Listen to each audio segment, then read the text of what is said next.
So we're up for a 30-second burst now, if anybody can hear anything. I don't even have it up. It's not even appearing on Hmm. my. And yeah, just waiting for it to run. Yep. Okay. There it goes. It's good. Okay, we're good. We're back. Can you hear me? I heard myself. Anybody else speaking? Yep. Well, I heard you. So let me see if you hear me. Myself. Everybody sound Did off. you? Can anybody hear me? I mean, I Is can hear everybody. anybody out there? Hear me? It's good now. Yes, everyone's. You can hear everyone. So, David, go ahead and hit Sirenscape. Let's see if that's coming through. Yeah, I haven't stopped it. Okay. Can't hear Sirenscape. Well, screw it. We're good without music. Yeah, we don't have music. We don't have music right now. I want to get this going because it's almost 8 o'clock. So, Okay. all righty, everybody. Okay. Do me a quick favor, Vince, and just go ahead and switch us over to the intro real fast for about 10 seconds, and then bring me back in so I can get my.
Count me live. in.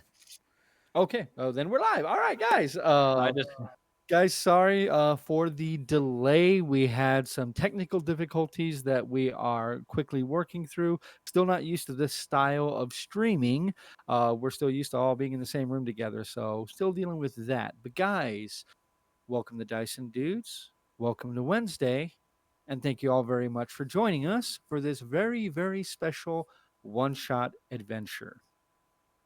We have some very good friends over at limitlessadventures.com, and they were gracious enough to offer us an adventure for me to create a map for and to run called Escape from the Roaring Mines. And that's what we're going to be running for you today.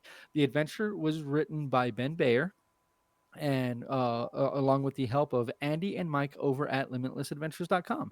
Limitless Adventures is going to be in the chat. So if you guys have any questions that you want to throw their way about what they do, they create lots and lots of like special, unique, magical items and adventures and monsters. I've used a few of their things before. When I'm kind of strapped for time and I need something to get on the table, it's really good to get it out there. The Limitless Encounter book, volume 1 is the one that I have, and yeah, I mean that's really good stuff. There's a lot of good stuff in there. So if you're a time pressed DM like I am, who works a full-time job and does a small business on the side, they can be a godsend when you're running out of time. So definitely check them out. They have very graciously offered to do a giveaway during our stream tonight. So make sure you stick around because we will tell you the rules on how that's going to go at our break.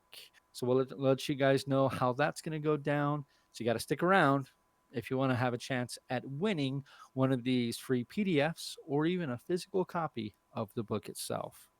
So yeah.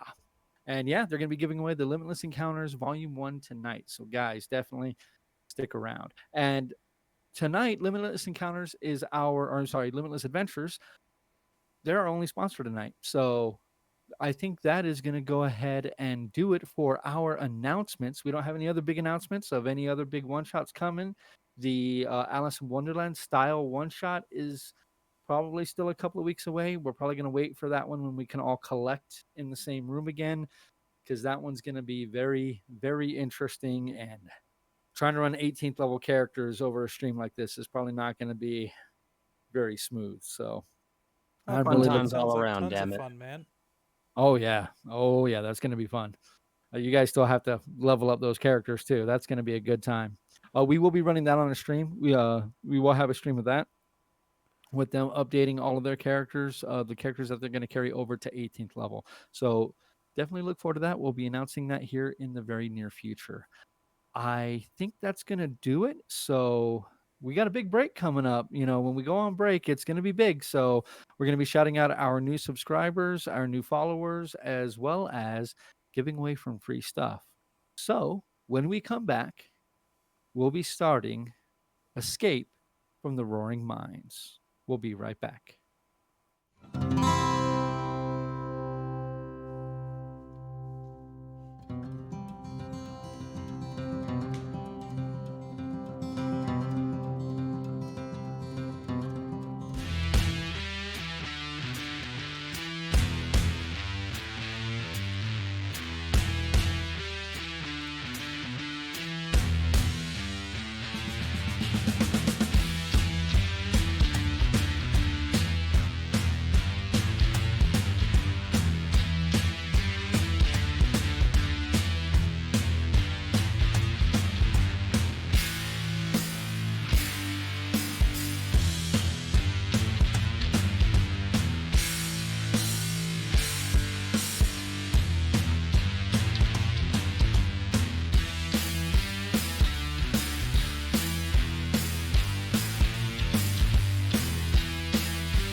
And welcome back.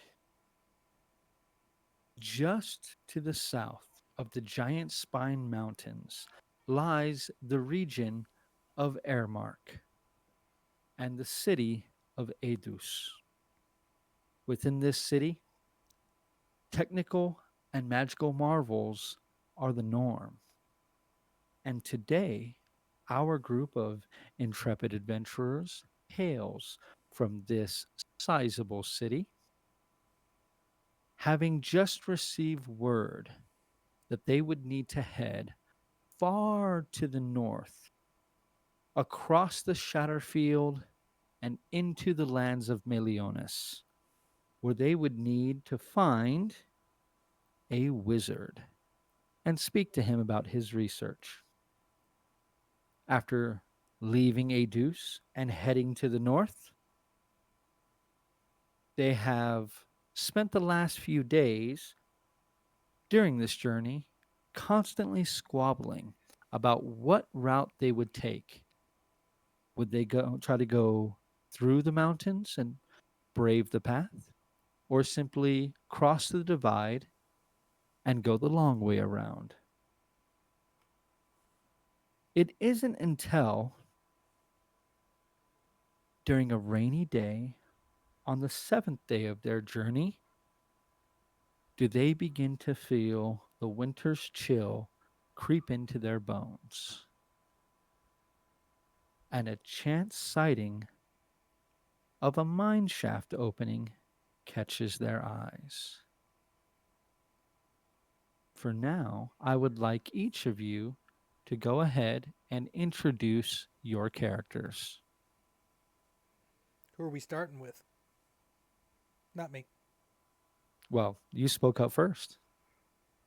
All right, then. My character is Ash, the Chronomancy Wizard. Chronomancy? That's the one I went with, right? Yes, it is. A High Elf Chronomancy Wizard that has joined the group because he likes magical items and wants more of them. And to protect his sometime companion and slightly ditzy friend Venora, another high elf.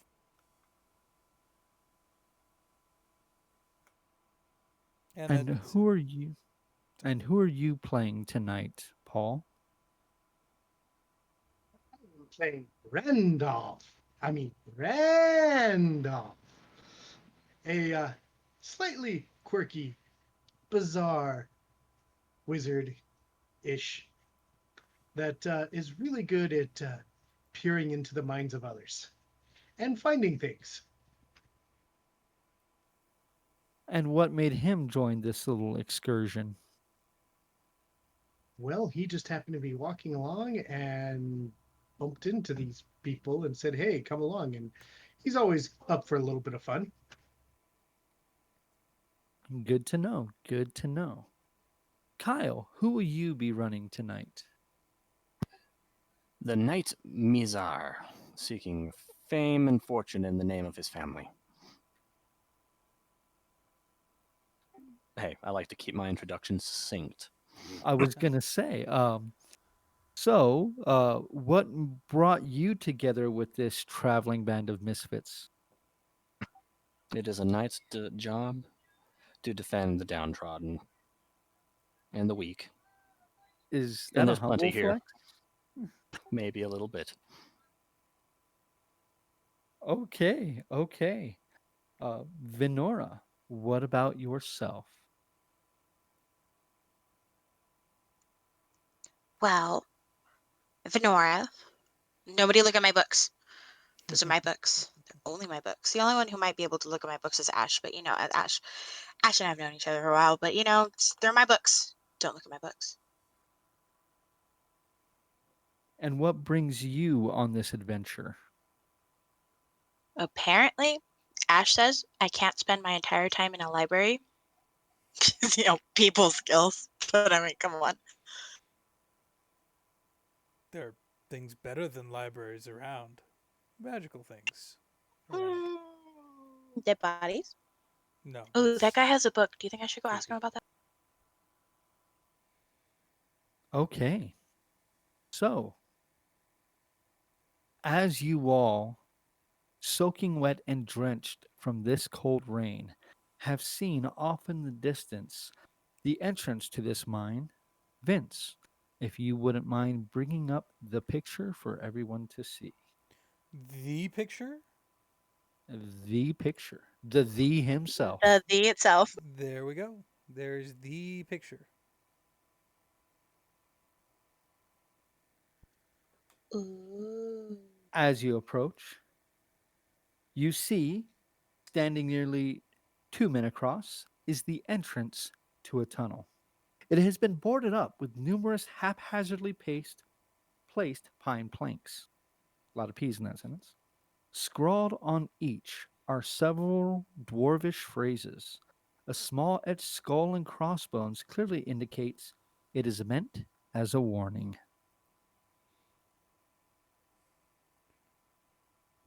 That's an interesting sign. Let's ignore it. I It would be good if we could read it. was going to say, does anybody speak that particular language? I don't recognize it. I'm sorry. Square What was it lettering. again? What was it written in? Dwarvish. Ah, actually, now that I look at it again, I can read that. No one will blame you.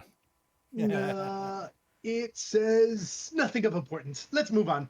Okay. Do you actually speak Dwarvish, I Randolph? do.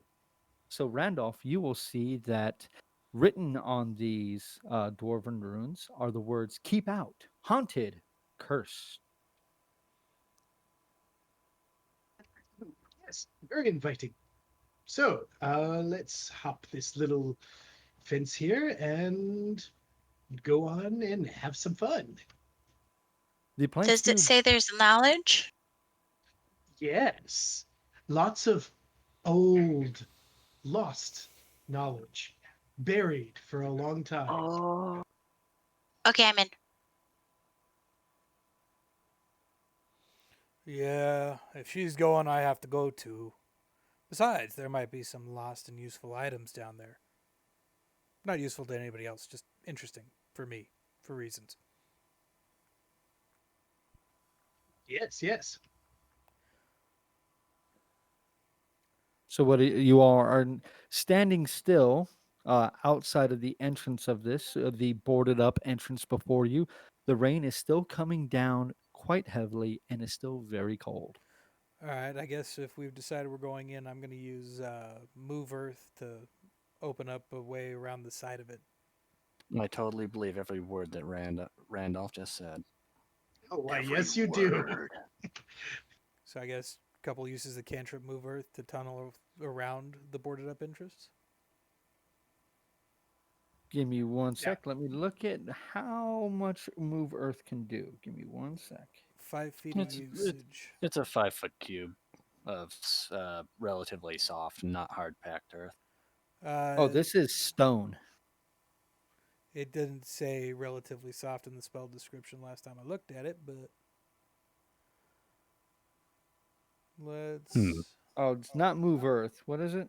It's the cantrip. Sculpt. Sculpt Is it Earth. shape? Shape Yeah. or sculpt. I Mold swear. Earth. Mold Earth. There we go.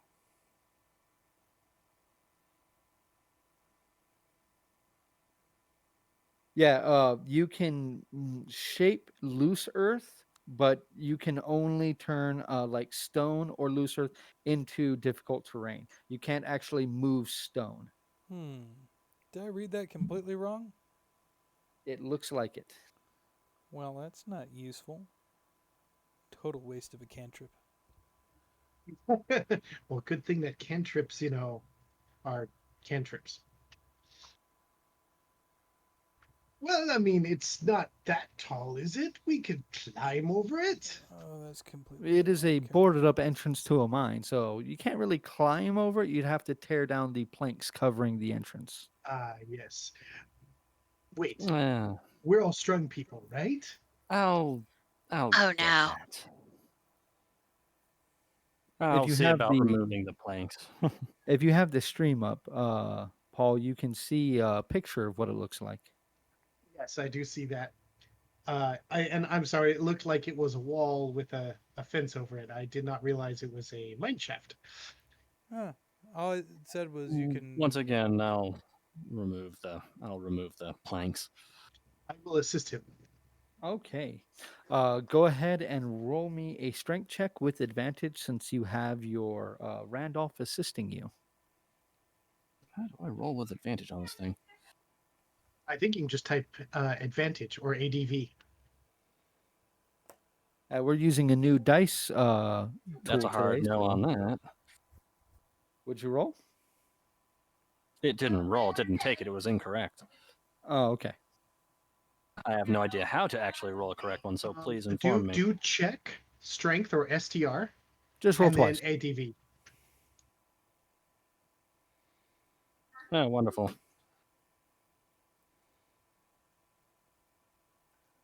So a Well, it's 9. only a 9. Yeah, it's only a 9. So it takes you guys a few minutes of work, but you're able to pry off a couple of these planks so that way you can duck under and make your way into this place.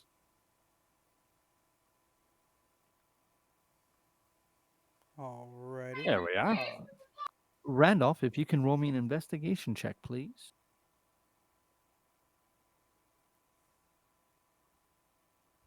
Okay.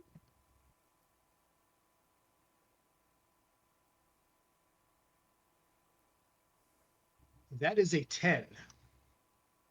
A 10, huh? There is almost completely illegible writing on what appears to be some kind of slip on the back of these pine planks, but the words are illegible. All After right. peeling back the barricade and stepping through the threshold, you hear a distant and constant roar. That's Past the not good. doorway, past the doorway, the chamber is roughly 5 spaces across and 40 paces long. In the distance, you can see an entryway, and crumpled on the floor is a skeleton the size of a child. Its clothes and the backpack it wears are covered in dust.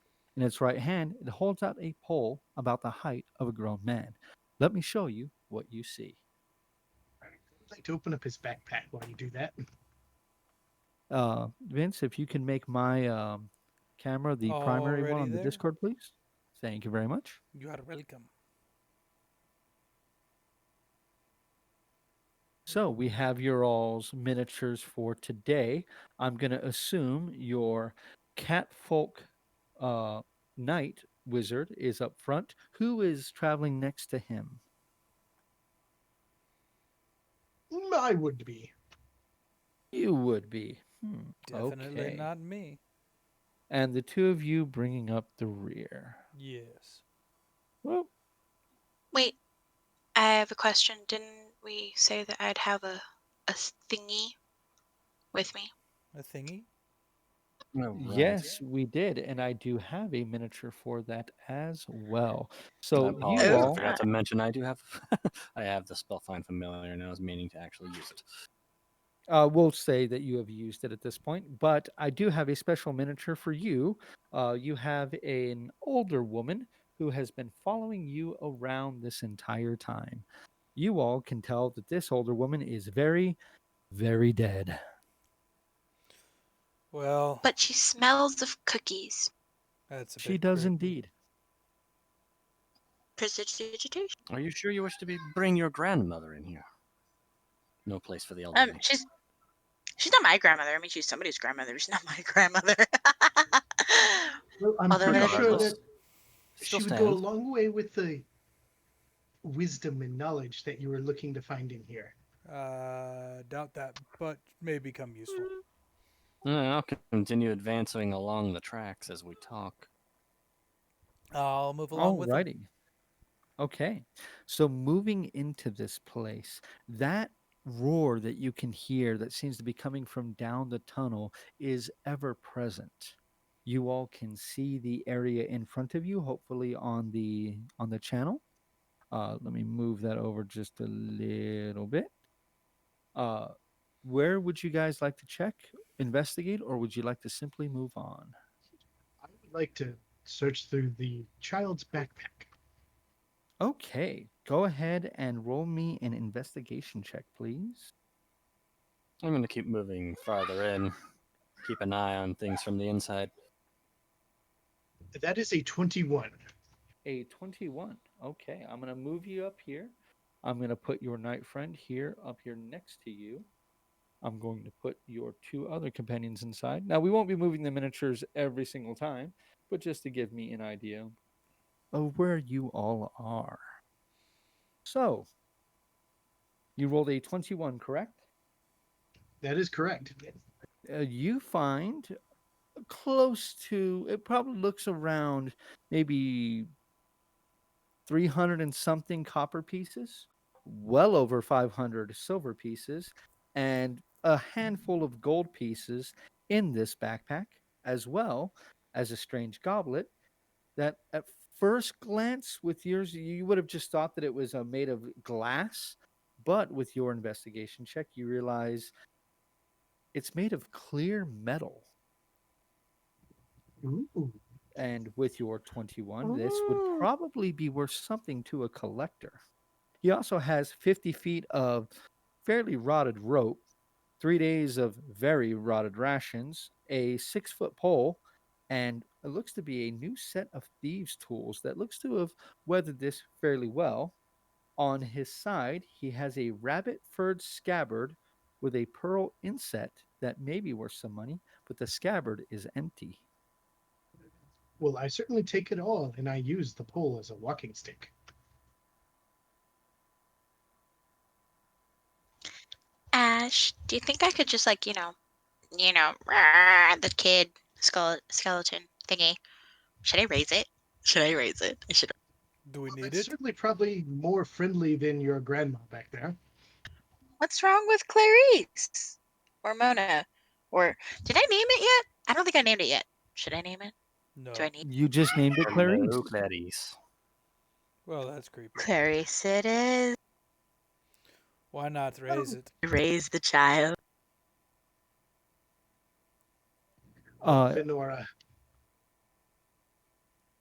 I'm trying to remember your name. Hold on, let me grab it. Mizar, if you could roll me a perception check, please.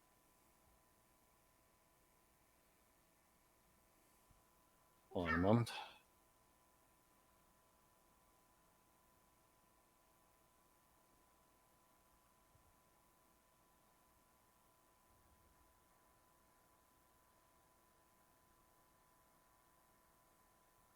And you guys will have to call out your numbers because I cannot see Discord. It is a 15. 15. Okay. So this tunnel, this right around 10-foot wide tunnel, is braced on both sides by fairly sizable and sturdy looking wooden beams. These beams also run over your heads that seem to be reinforcing this area. The at your feet is a set of minecart tracks, and about 30 feet ahead of you, you can still see sitting on the tracks is a in fairly good condition a minecart. With your dark vision, you can see that there appears to be something inside of it, but you can't make out quite what it is. This passageway does continue deeper in and seems to meander to the right, but you can't quite tell how far it goes. Go ahead and strike up a torch. Alrighty, let me go ahead and show you what you can currently see. Low light vision still incurs penalties. Or Sorry, dark vision, rather. my table is not level, so it does not quite show as it needs to.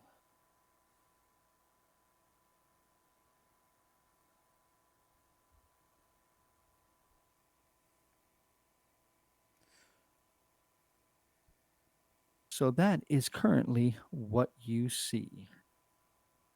I'll go ahead. So I know. Okay, so I was actually about to ask you, what are you doing, Ash, while your compatriots are currently looking, searching, and rifling through a dead halfling's possessions? I'll go ahead and back up Mizar. following about 10 Okay. feet behind him. So, Mizar, you begin walking into the next section. At the entrance to it, keeping Okay. an eye down there. So, would you like to stop at the first like kind of entrance, or the one 10 feet after that?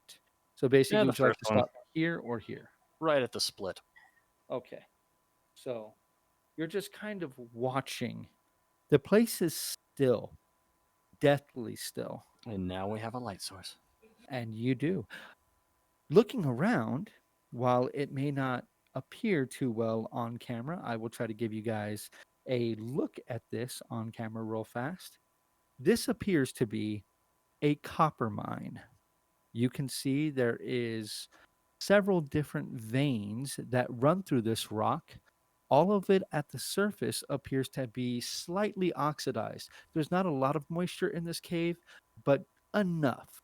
You can still see some of the shininess of the copper beneath it, but anything directly on the surface has indeed oxidized. And let me see if I can give you guys a look at that real quick. You can see some Bizarre. oxidation I could do right one there. better, and I cast light on the 6-foot rod that I just, or staff rod that I picked up from the kid. Forgot you could do that. It Yeah, gives as much light as the torch. Are you going to continue holding the torch, Mizar, or are you going to snuff it now? I'll go and snuff and save it for later. Okay. So after lighting it up, you douse it, put it back into your backpack, and you now have unnaturally white light emanating from the end of the brand new walking stick that Randolph has. I'll step aside and let Randolph get in front of me because he needs that light. Okay. So Yes. Pick me forth as fodder. sitting inside this entrance, is anyone going to do anything else, or will you begin venturing deeper? Oh, Well, and unless there's anything else nearby the kid or this entrance, venturing deeper seems like a good thing. I also am really proud of this. All of the pine wooden planks that are on the entrance are removable. Wonderful. Yeah, I took some time on that. That's cool stuff. Okay, but back to I'm gonna stop stroking myself off on camera, and we'll get back to this. Yeah, save that for chatterbait. Right? Yeah, no thank you. We'll do that at Dyson Dudes After Dark. Ooh. Totally do not need that. Okay, so who's heading deeper in? That I think was we all Paul, are. right? Randolph. Just waiting for everyone to catch up. Randolph. So Randolph, flanked by Mizar, with your two compatriots bringing up the rear. Yep. Okay. So heading into the next area, you all pass the mine cart, and you can see inside there appears to be copper that is very oxidized, but it sits in a fairly large pile. There is probably quite a bit of money's worth of copper sitting within this mine cart.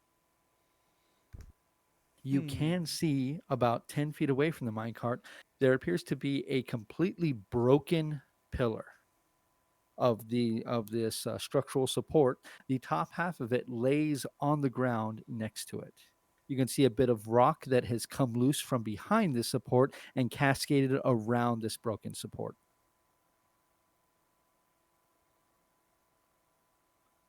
Well, I certainly don't feel like carrying a bunch of copper back with me.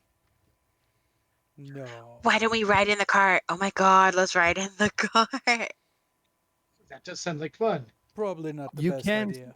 you can see that the it appears as if the tracks of the minecart do end about 30 feet in front of the minecart. They seem to end as the bend in the mine happens. It'd be a very short ride, but I say we do it. Let's do it. For, knowledge sake. Let's not block our path out. Probably not a You good could idea. pull it. Perhaps No. we just leave it here until we're done with this. That sounds good. We can do it afterwards. Don't worry, I'll do it with you. I'll even give you a push. Wait. Okay. Okay. So Who's jumping in and who's pushing? No, no, right now, later. Later. Doing that later. Okay, doing that later. Okay, so who's going to? So you guys keeping this order of 2 by 2 and continuing down this hallway? Yes. Aye. Mm, Okay. Do we Until it's want no longer feasible. As do we want during Clarice to go for first?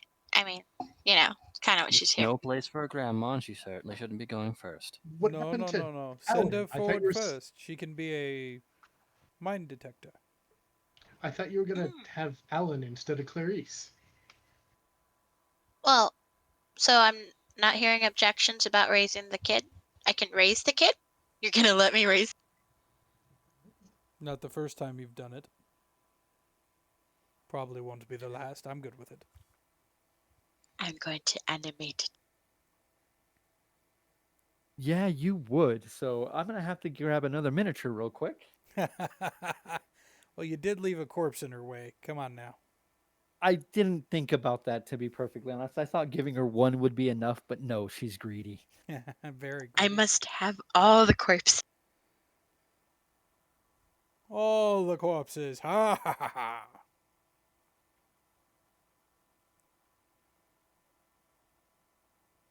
Ooh.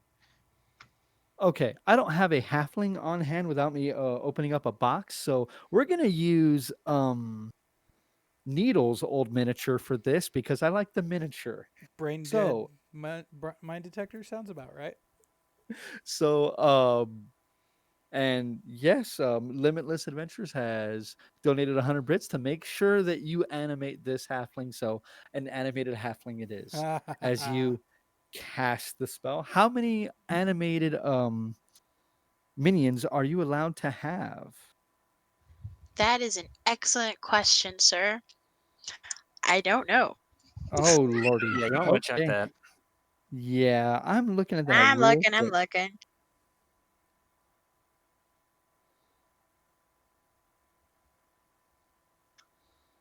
His name shall be Wash. You can Some have up to 4 creatures animated if you continue to cast it at 3rd level. So I will remove Oh this my god, profile. yes.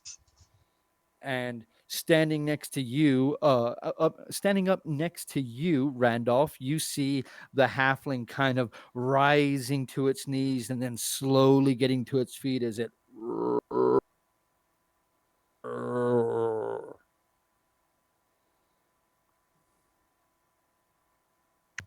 Well, Wah. It hello, then Alan. it then turns one of its eyes, mostly decayed in its socket, the other one completely missing. That strange kind of deformed eye swirls in its head and casts a look over at Verona, and it begins to slowly shuffle until it stands next to her and next to Clarice. I am so happy right now. And what are you naming your new friend? Wash. His name is Wash. So Wash and Clarice now bringing up the rear. Do you continue down the hall or do you take the suggestion of your friend Ash and send both of them to scout first? Well, why don't we Oh no, send? Clarice is older. Let's say Clarice. Yes, save Wash for if there's any harpoons. Mm, he beat Exactly. me to the punch. I Alrighty. need to wash my halberd. Let me run it through the wash. Okay, you guys are terrible. So you're sending out Clarice, right, Verona? Venora. And yes. Venora, excuse Go, me. Clarice. Go, go. Scoot. Clarice shuffling her old kind of decayed legs kind of squelching a bit as she makes her way down this mine shaft, the sound echoing around you as that fleshy sound still kind of turns everyone else's stomach. But Verona, you are very used to this as she makes her way past the minecart, continues down past and disappears around the corner. Well, that was gross. After a few moments, you hear that squishing sound grow louder as she makes her way back from around the corner, slowly making her way back to you. Nothing appears to impede her upon her path. What a good girl, Clarice. Yes. Go stand over by Ash. He likes the cookie smell. As you Really kind of are. reach up and pat the side of her face, bits of flesh and most of her ear just kind of comes off in your hand, and you just kind of sloth it off onto the floor as Oh. she takes her position behind you. That was disgusting. So what are y'all Oh, gonna you do? like them. It appears Come on. as if the way is safe. Hi ho, hi ho. Off we go. Well, let's go. Okay, so as you all make your way about 10 feet beyond, right at the collapsed um, support pillar, I would like both Verona and Ash to make a dexterity saving throw. Alrighty. I don't like the sound of that. That's a 12 Verona's for got Ash. Wow. worried. It's The not Nora. awful. I'm going to have a 16.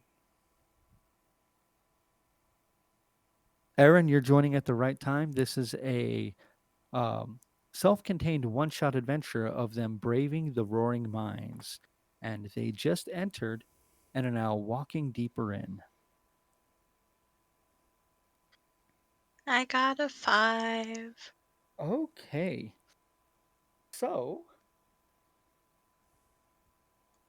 Wait, was it a save or a check?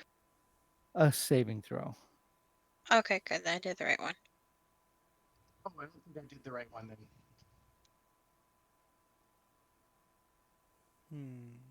Alrighty. So, as the two of you walk forward, you hear what sounds like a chain releasing, links rubbing against others, clink, clink, clink, clink, clink, clink, clink, and there is a crashing boom as a gate falls in your path. Ash, you looking up and seeing this are able to jump forward, avoiding the gate from toppling onto you. Verona, you are not quite so lucky. Are you going to pitch forward or backward? Is everyone else forward? Yes, everyone else has passed at this point. But my minions. Well, one's in front. Okay, fine. I'll go forward. You go forward? Okay. Forward. As you look up and see this gate begin to slide down, you try to rush forward as fast as you can, but one of the barbed edges of the gate catches your shoulder and rips into your flesh. You take 13 points of slashing Ooh. damage. And let me Ah, show you what you all are looking at.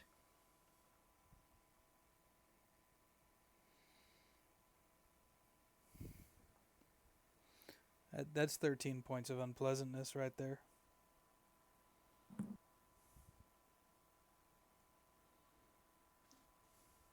do we know how to do that on the with the bot, or do we just do it on the?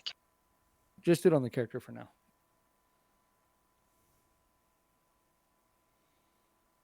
The halfling lies behind you. After this clang, this explosion of metal on stone reverberates around you, all of you hear, just as that ringing begins to die.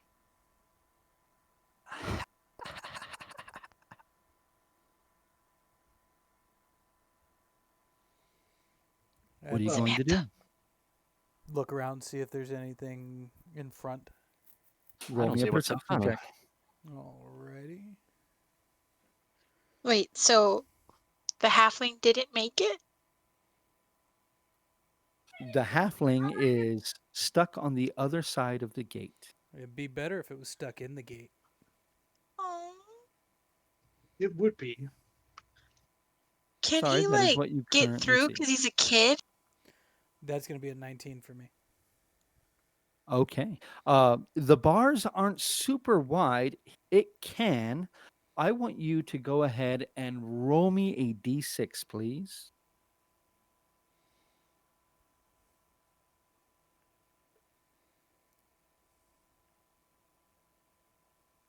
Okay, it's a 1. It's a 1. So as it's climbing through the gate, it catches Like, its right hold on, arm. hold on, because bot, the first bot, is saying 4, so the D&D bot, but Dice Use Maiden the is saying D&D 1. bot. No, no, no, no. Okay, use Okay, the then D&D a bot. 4. Okay. So as it's going through, its right arm catches between the bars, and this creature, without any sense of self-preservation, simply rips the arm out of its shoulder as it makes its way through the bars to stand next to you.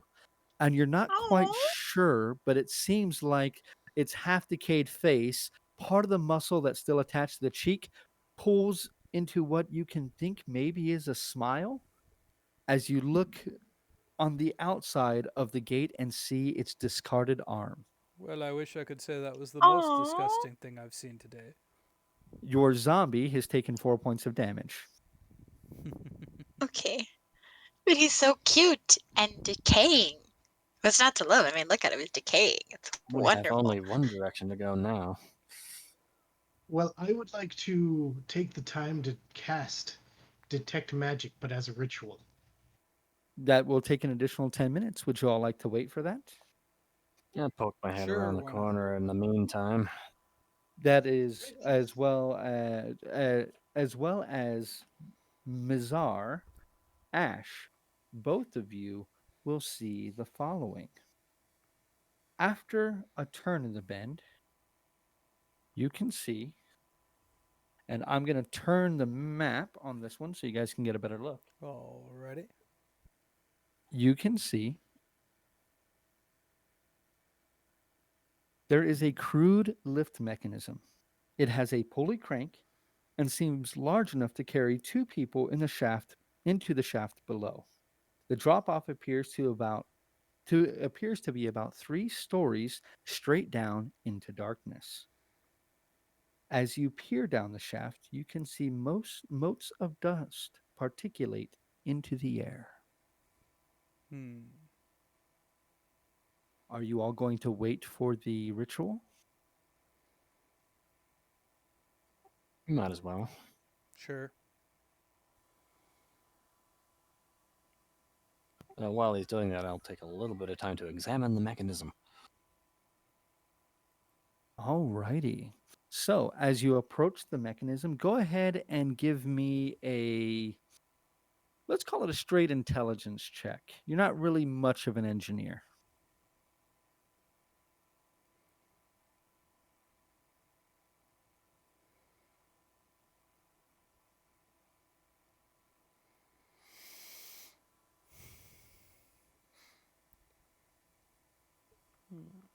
That's a 12. A 12, you say? This appears to have been made of very sturdy wood. It is crude in its make, but it seems to still be functional, though the ropes on them are very thick, while some of it's been moth eaten and kind of run through. It appears as if it can easily hold the weight of the lift it's attached to, as well as maybe 2 other people, but you wouldn't want to put something like maybe ore on it. That would probably be too heavy. Well, as long as it serves the purpose of getting us down there. I take it someone has to remain at top to operate it. There is a crank that 2 people could operate to lower it down and then bring it back up. But yes, someone would have to be up here in order to use it. Yeah, Hey, well. Could we use the zombies? Well, one of them is sans an arm. would 3 arms do it? You could definitely try. Oh, let's try. Alright, let's pile on the lift and see. Well, once, Before or after I Gandalf is finish done. asking? During the casting? We should wait. So Just do gonna you leave want to leave him Randolph. up top? We'll wait for the detect magic. Okay. Let me know. We're trying out some music real quick. Let me know if it's too loud, and we'll adjust it.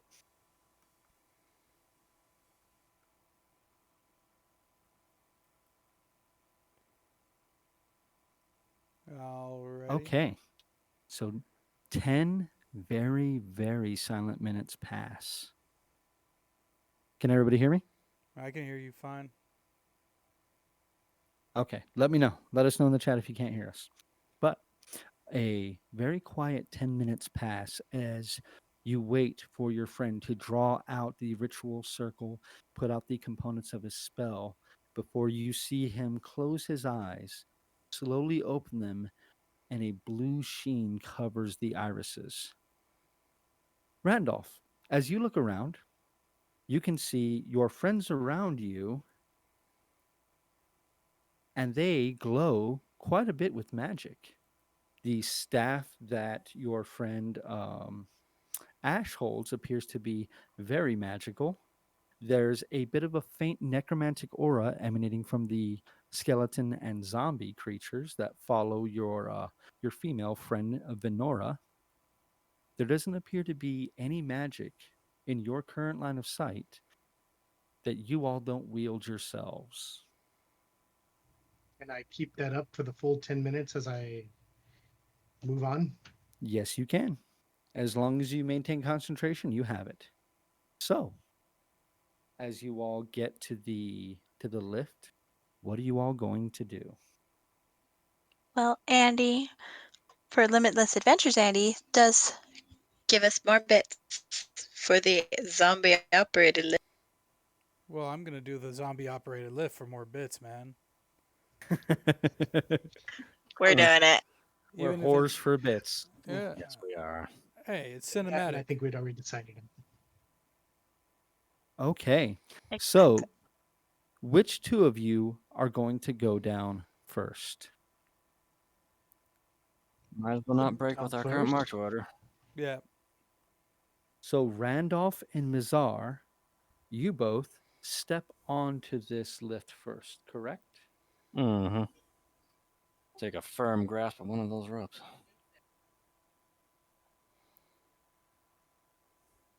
Okay. Holding tightly to the ropes, the zombies under the direction of, or the zombie and skeleton under the direction of Verona make their way towards the lift. Grab the crank, and they both begin to turn. Verona, I would like you to go ahead and just roll me a straight d20 roll with advantage. Do it. Okay. How do I do it on here? Just do roll D1d20 ADV, I think. That should do it. Or you could do it with the other bot. Well, it's Bot on bot. Okay, Okay, so a so natural roll. 20. That is a why did natural it say 20. it says 4? Why did you write type before? Well, and then again, I can't see what you typed, so. Let's go with the Dice Maiden one. I'm gonna go with the Dice Maiden one. We gotta figure out your rolling real quick though. We'll figure that out as I we did go. too. But with that roll, the two zombies effortlessly use this cranking mechanism to very slowly lower this rope down. This is a kind of unnerving ride for both Randolph and for Mizar. The creaking of the rope, the creaking of the wood that you stand on, the gentle sway, and the darkness around you that slowly illuminates from your light spell. When you roll with Avray, you only type 1d20 ADV, not 2d20 ADV. Okay, so that's probably what it is. Thank you, Cal. Okay, so let me reposition my camera here real quick. As you all finally make your way to the bottom, the wood of this lift connecting to the stone with a resounding boom, you all can step off, calling up to your friends, and the zombies begin raising the lift again. The two of you will find yourself in the following position. Give me one moment to grab that piece of terrain. But I have a short attention span. I must see it now. Well, I'm just wondering if it's a compromising position where Hmm.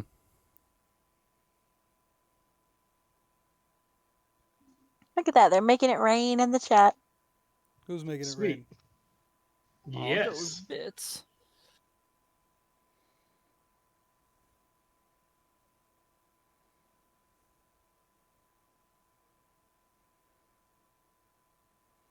Seeing all these tracks is going to make me want to go play Minecraft. Pay no attention to that map that we can totally see through. Oh no, it's a map with trees. It's the map that we were using for the what's it called? The Yes, alien one. I am cheap and I reuse things. Sue me. Okay. Mm. So insist. you all can see that there appears to be another mine railway that leads deeper into this place. This once again takes a gentle turn to the right. The oxidization of the copper in this area appears to be a little more advanced. It appears as if there may be a bit more moisture as you get deeper into the mine.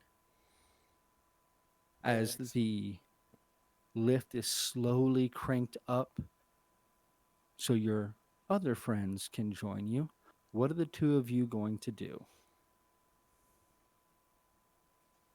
I'm going to be looking around, hopefully seeing seeing things before my spell ends.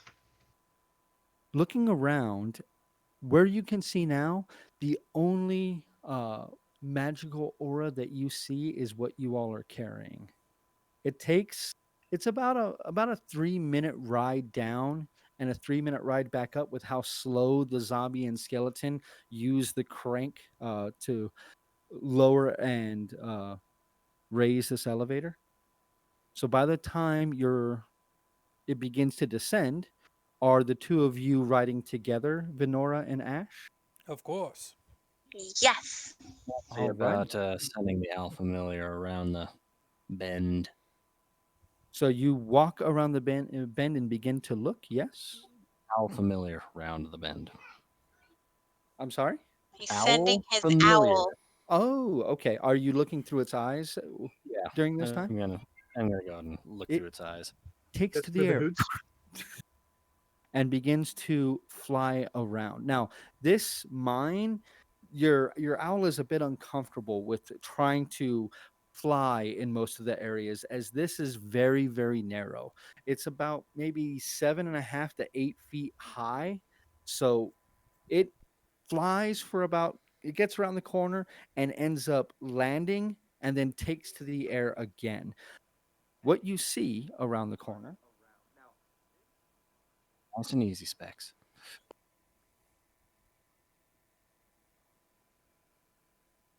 What was that? In the mine tunnel ahead of you, you see a faint blue translucent figure with a shovel. He is digging at a gravel pit and seems to be taking like using a spectral shovel that seems to only gain a grain or two of the rocks and trying to move it out of this pit. It seems to take no notice of your owl at all. As your owl comes through, I'm going to use the bunny healing spirit miniature for that. As it comes through, it alights over on the barrels, old rotted barrels, and can see around this corner. And it appears as if this goes deeper in. Go ahead and call him back.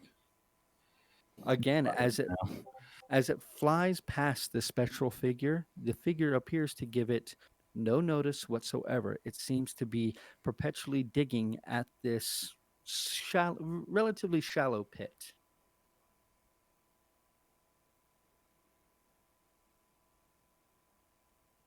It's about this time.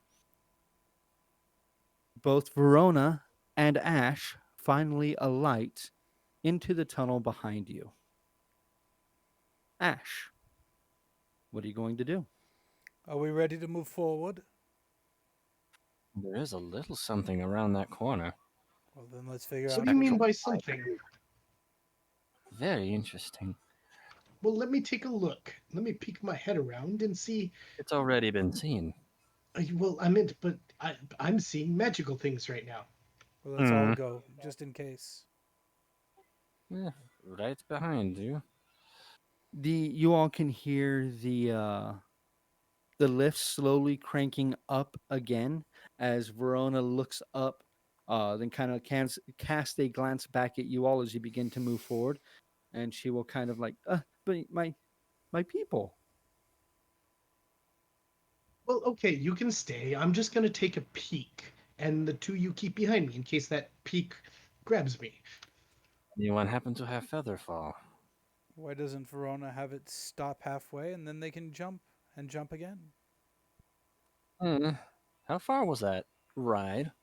30 feet. Two. Uh, about 30 feet. Ah, right, right. Hmm. Well, there's an idea. Well, that is something that Ash could have a conversation with her about.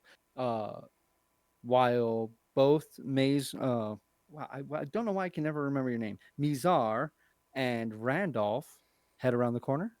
Just remember, Aye. Mizar the Weezar. Okay.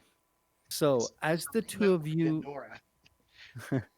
as the two of you You make hurt. your way around the corner, you still stand on the minecart tracks, the railway of this underground place.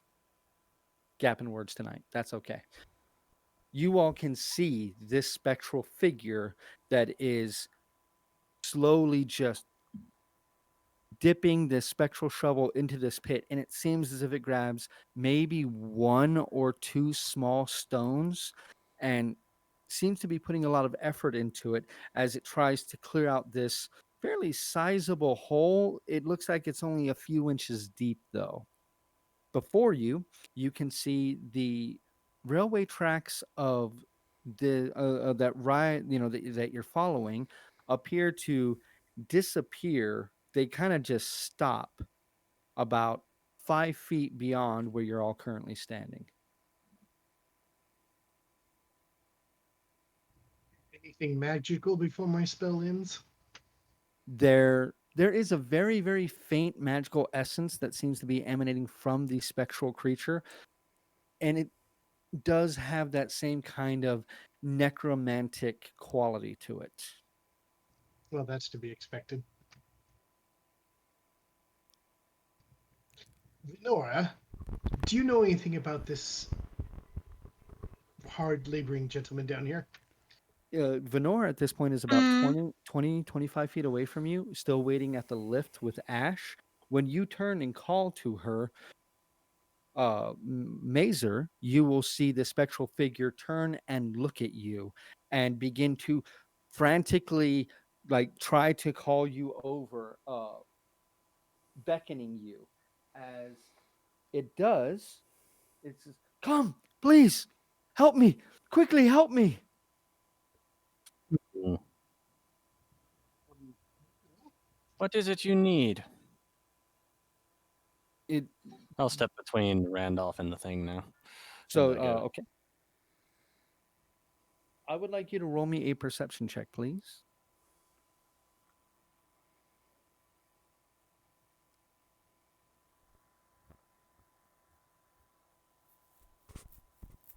That's a 19. A 19. Very nice. So, as you take a step forward, you begin you're looking at the spectral figure. Something catches your eye. As you go to take a step, you look down and you can see the tracks don't stop. They seem to run into the earth, and the earth right before you has a very odd quality to it. And right as you're kind of contemplating that, you see a bit of the earth just to your right kind of shift a bit. And as you turn to look at that part, you see a green stream of spittle fly through the air. Luckily, with your perception check, it does not have advantage. There's a trap. Ew. That is a. I need a dexterity saving throw, please. Oh, what was the one you made for that? I'm sorry. Oh, save dex. No, I was trying to think of the alias. Oh, I have no idea. Yikes! Yeah, yikes. So Ah, didn't pass that, that's for sure. okay, so Randolph, as Mazer steps in front of you, he suddenly stops, kind of begins to look around, looks to his right, and then you see him like grab at his eye, screaming as green spittle begins to run down his face. At this point, I would like everyone to roll initiative. Excelente. Also, I'm really digging the Chronomancer initiative bump. That's pretty cool. Agreed. Well, that's a waste of a natural 20. Wah, wah. Nuclear speed. Is anybody tell able you. to hear the music over the stream or no? Mm-mm.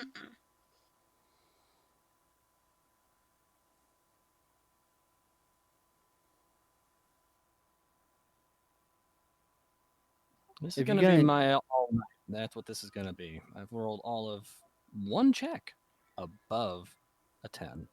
uh, Well, that is dice roll above a 10. if anyone who's on Twitch and watching can hear the music, please let me know so that way I know to keep it up. Okay, so 25 to 20. Oh, and it's not letting me roll initiative. What Oh, if yeah, hold on a Initiative. second. I have more In than it? 25?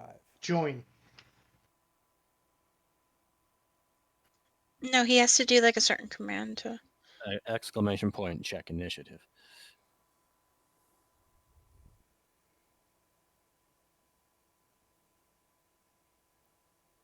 So, David, just out of curiosity, what if I have more than a 25?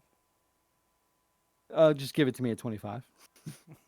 It's Yeah, a show off. natural 20 with plus 7 to Nah, I just initiative. did that. Alrighty. 22. Oh, and wow, a 22 for Randolph. Okay. Oh, I got an 8. Also, Uh, Limitless Adventures. Andy says no music, but we are delightful, so it doesn't even miss. Excellent. Aw. I know. Okay, 15 to 10? Uh, nope. 10 to 5? 9. 8.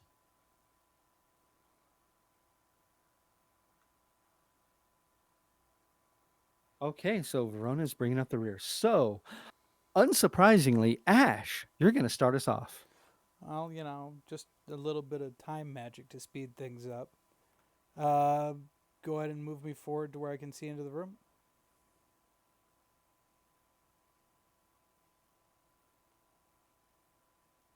So that's not giving me. You guys are actually down here at this point. Your zombie and skeleton are still up. So you're going to move around the room. Yeah. So right now you have both. What is your passive perception, Ash? Yours is 13. Yep. Okay. So as you move around and push past your friend who is currently screaming, holding his eyes, you do go past him, correct? Yes. Okay. I need for you, please, good sir, to roll for me a strength saving throw, please. You couldn't pick one of the ones I'm good at. Well, of course, Of course not. not. Oh. What kind of DM do you take me for? A kind one. A party full of wizards. He's going to throw a lot of strength saving throws at us. Yeah, you've played D&D with me for almost a decade. Have I ever been nice? Occasionally on Tuesdays. 16. 16. So, Ash, you take a few steps. You push past Mazer, trying to get in the way so whatever it is that attacked him doesn't just rip him apart in his blinded state, which, sorry, I should do this real quick.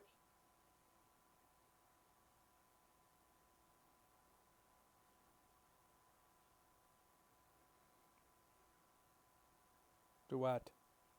What? He says to hold on. He'll I'm show us. holding on. Sadness and despair. Blood tight. I know, I'm so sorry, but I want to use these. I paid so much for them.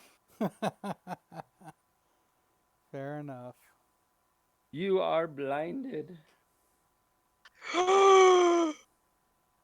Okay, so Ash, you take a few steps forward and you realize the ground you're standing on is like sticky, soft dough, and your feet sink into it just a few inches. You're able to prevent your legs from simply getting stuck into it. You are able to continue to move, but you may not want to.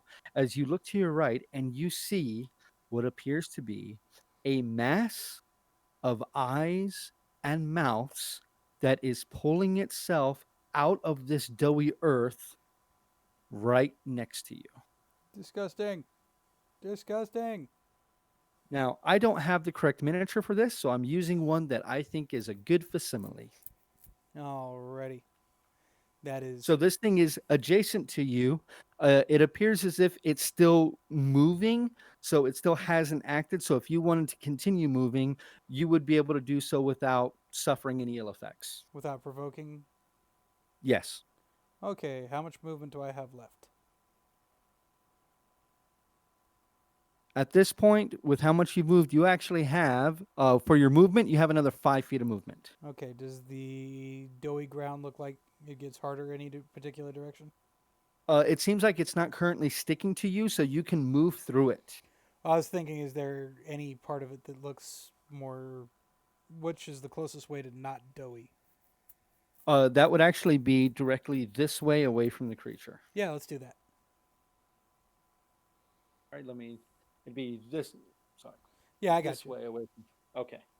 So we'll move you another 5 feet, so we'll put you diagonally right there.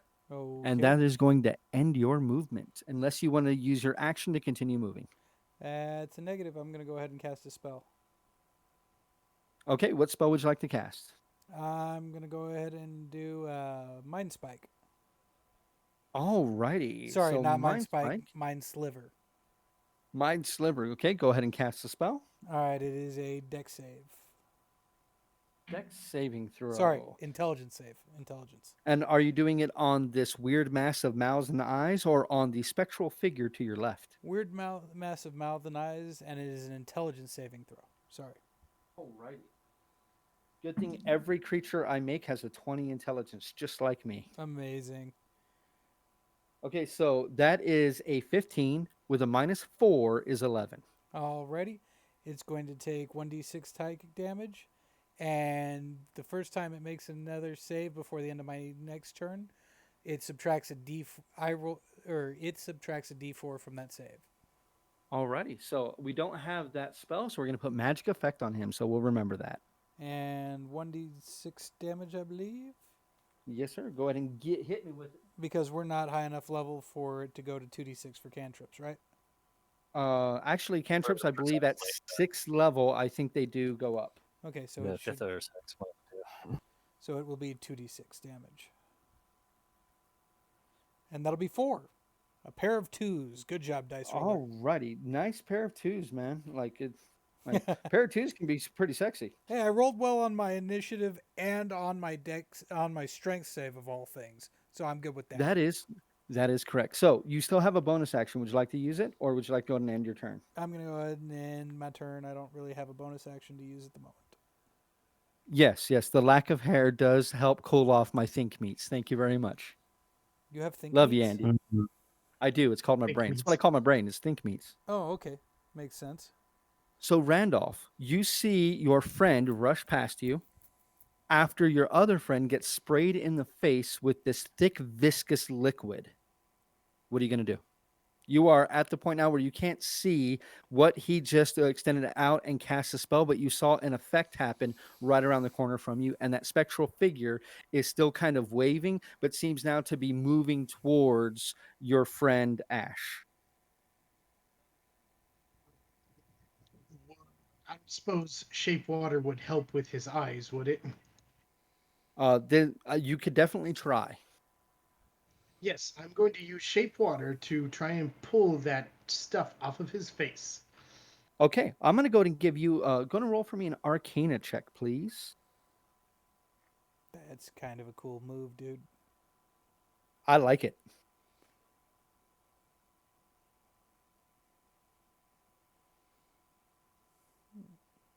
It's an 18. 18. So, yes, I'm going to go ahead and say, you are no longer affected by the blinded condition, Mazer, as suddenly the stuff that is like seeping into your eyes is suddenly sucked out of your face and cast onto the ground by your valiant friend, Randolph. Thank you, Randolph. So, Randolph, you have movement and a bonus action if you'd like to take it, or would you like to stay right where you are? I believe I will stay where I am, and I don't really have anything bonus actions to do, so that'll be it. Okay. So, Verona, you hear the commotion behind you. At this point, the lift, as you look up, has stopped for some reason. And after a gurgling moan, I would like for you to roll me a dexterity saving throw, please. Okay. Venara. Yeah, it's Venora. Sorry, Verona. Venora. Venera? We'll call her VV for short. Vivi. Oh my god. Okay, so it's a saving throw. Yes, dexterity saving throw.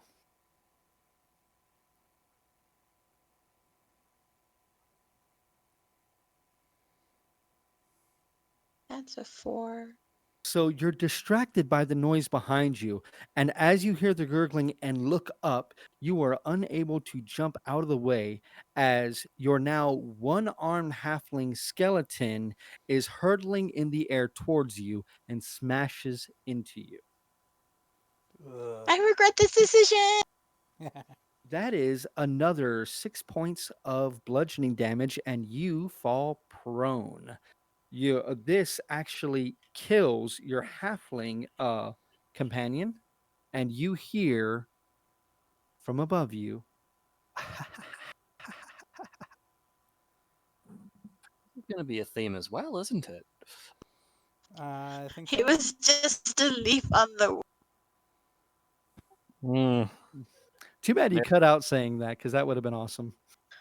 I Right? know. I just realized that I didn't hold it down long enough. Okay, so Ash, as you've moved away and cast your spell on this creature, casting a glance to your left, you see this spectral shoveler turn and begin making its way to you. It reaches out a hand and touches you on the shoulder. I would like for you to make me a charisma saving throw. Alrighty, charisma saving throw it is. Man, you just keep picking the ones I don't have anything in, don't you? I didn't write the adventure. I'm just going to point that out. just, oh, that's good luck for me. It wasn't an attack, right? Or it wasn't an AC attack, right? No. It was just a saving throw. Okay. Charisma saving throw. Thank you, dice roller. That'll be a 20. A 20, you say, sir? You Yes. feel a presence begin to push into your own consciousness and fills you with this insatiable need to unearth the gravel pit next to you. But you push that presence out of your mind, and you see this ghostly apparition take a staggering step back as you rebuke its efforts to try to possess you. That is going to end its turn. And Mizar, we are up to you. Mizar. I guess move me within melee range of Mr. Magic Effect, the crazy blob monster that spat in my face. In between me and, or in between it and Ash. Okay. As you take a step forward, I would like for you to roll me a strength saving throw.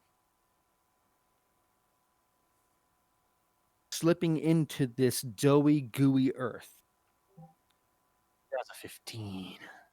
15. You're able to, your right foot seems to get sucked in deep, but when you pull with all your might and you hear that, and you're able to take another step forward, placing yourself between this creature and your ally. What are you going to do? So I'll go ahead and do Booming Blade. Green Flame Blade. Alrighty. Useless in this instance Green, because the other green, enemy's not within 5. so booming blade it is. Go ahead and make your attack roll. Oh my god, fist the ghost. Do it. Fist the ghost. Fist it, Kyle. Oh, this cross. And I'm sorry I had to wash dice. I did roll a die to see which one was going to be thrown off the edge. That's okay. Wow. 21 to hit. That is definitely a hit. 1d1. How did it get to that? That's weird. So it rolled a 1 on a No, D10. no. It's not showing a d10 roll. Yeah, Less than damage, 3? 1d10. Why did it re-roll? Oh, right. It must be a feat that I've got. Never mind. Yeah. I forgot. I think I got Great Weapon Fighter, That but it actually just makes re-rolled lower. Okay, so that's 3 damage, and if it moves, it did not accept the what's it called, the Booming Blade. So hold on. that's fine.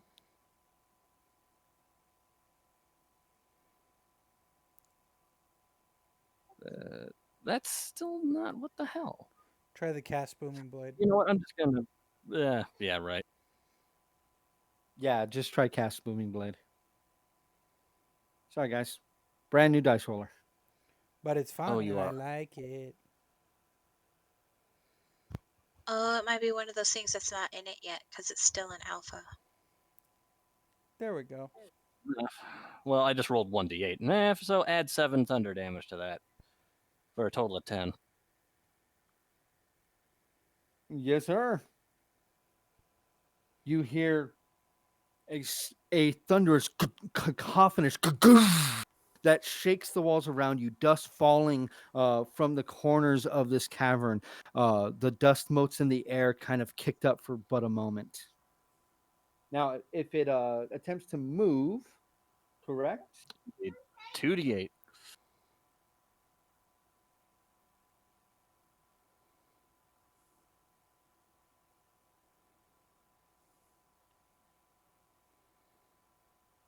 Okay, so it wouldn't take the thunder damage yet. It takes the thunder damage if it moves No, on its next turn. on the 5th level one, it takes 1d8 thunder damage when it gets smacked initially, and 2d8 when it moves. Oh, okay. Yep, I didn't read the second paragraph. Thank you very much. Okay, so got that. So Mizar, you still have the rest of your movement and a bonus action if you'd like to take it. I think I have anything to fill though, so this is an ended turn. All righty. Now we are to this creature's turn. So now that this thing now pulls itself out of this doughy ground, and all of you hear this strange that just rings in your ears, 1,000 voices gibbering, a deafening cacophony of voices just bringing into your consciousness now that the creature has pulled itself out of the doughy earth. I'm going to count that as movement, so that is going to be 2d8 damage. Go ahead and roll it for me, please.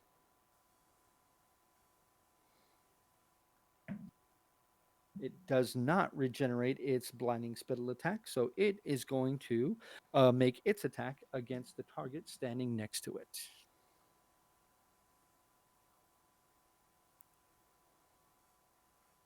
Did you roll your 2d8? Oh god, did it move? Sorry, didn't notice. Yeah, it pulled itself up out of the dough. Ah, right, fair enough. That is 9 points of, and of course, Dice Maiden rolls higher, but that is 9 points of thunder. Alrighty, got that. So, Mazer, does a 16 hit your AC as this bulbous creature morphs and kind of flows to you, mouths just appearing and disappearing, some of What them was the trying number? to bite you? A 16. Miss. It grates against your half plate armor, very nearly getting through, but you're able to dance away from this strange, aberrant creature. That is going to end its turn. And at this point, we are at Verona, who is now on her back with her now very dead halfling companion laying on top of you. What are you going to do? Benora. Venora, sorry. Come on, Vinny. I'm going to be doing that all night. See, I will accept Vinny as well. Just because you like the character from Final Fantasy. Vinny, come on. Alright, so I'm gonna stand up and be like, Okay, that's half your "Kill movement. my Now, wash!" the And skeleton is of a halfling, and it's also a skeleton, so it weighs almost nothing. So you're able to kind of push it aside and stand up for half your movement. Ash, you're going to be on deck, okay? Alrighty. Oh, sorry, didn't mean to hit that. yeah, it's okay. So can I then like fire at it? Go pew pew. At the mouther, Yes. you would have to move around the corner, and you would actually have to get into the doughy substance to see it. Would you like to do that? That's actually going to. It's that would take 25 feet of movement to get there, and you only have 15 left. Can I just move around the corner to shoot at something? You can attempt to move as far as you can, so you can get 5, 10. Randolph. You can get right next to Randolph, and you can see this spectral target that doesn't appear to be attacking anyone. It is kind of like next to your friend Ash, but doesn't appear to be attacking him. Is there a way I can control it? Like if I use animated or something? You can definitely try. I want to. So you're going to attempt to control this creature using Animate Dead, correct? Or any other means that I think would work. But yes, I would Do you like to have control any other? that. Do you have any means of controlling undead? There is a spell that is control undead. Let's see. You're pretty No. sure you want to be animating this creature, and you know the power level of creatures that you can animate tend to be zombies and skeletons. This appears to be a specter of some kind. No, I can't do that. But can I cast Tasha's Hideous Laughter at something? The only thing you can see is that spectral creature. Would you like to attempt to cast it at that? No, I'll do Mage Armor on myself then. Okay, so suddenly you are encased in blue energy that seems to form around you, harden in place, and then disappears. Okay, that's going to bring us to the end of the first round. Ash, we're up to you with Randolph on deck. Does it look like the floaty ghosty thing is going to attack me if I move around it? It didn't when it touched you. You got a sense of longing and a sense of desperation. It doesn't seem like it's trying to hurt you, but it did definitely try to possess you. Oh, fun. Icky. If my cursor is showing up on the screen, I would like to move to the square it's on. Right next to where the tunnel mouth on the bottom side ends. Oh, you lucky guy. You can't do that. So that's 5, 10, 15, 20, 25, 30 puts you right there. Excellent. And then we're going to hit the gibbering mouther with another mind sliver. Alrighty. So that is an intelligence check, correct? Intelligence save, and then subtract a d4 because it hasn't made a save since I I'll hit let it with the you other roll the d4 if you want. one. Or would you like me to roll it? Well, I'll go ahead and hit that. Yeah, I mean, it's your spell. I did roll a natural 19. So natural 19 Alrighty. minus 2. 4 is 15. So a 13. Does a 13 pass? No, it does not. I have a 15 DC. Okay, then it is going to take that damage again. Excellent. So 2d6. Yes, sir. Come on, let's keep up that average bad rolls on my low dice and high rolls on my high dice. That's 5 damage. That's a 3 and a Very 2. nice. I All told you right. it was going to be low rolls again. Okay. Lady Foxheart, try to come back around in like maybe 30 to 45 minutes if you can, if you want a shot at winning some free giveaways. But if not, have yourself a great night. Okay. So, is that going to end your turn, Ash, or do you have a bonus action to take? No bonus. We're good. All righty. Okay, so Randolph, you're up. Randy.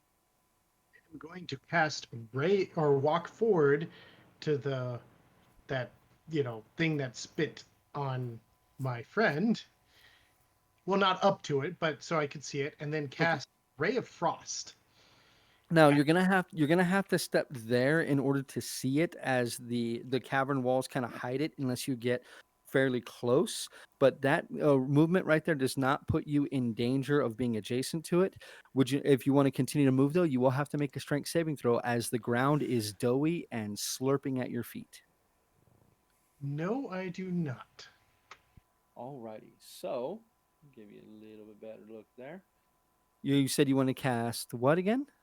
Ray of frost, which Is that's an attack spell, Yes, it is. It is a cantrip, ray. So go ahead and make your attack and roll. 8. An eight does not miss.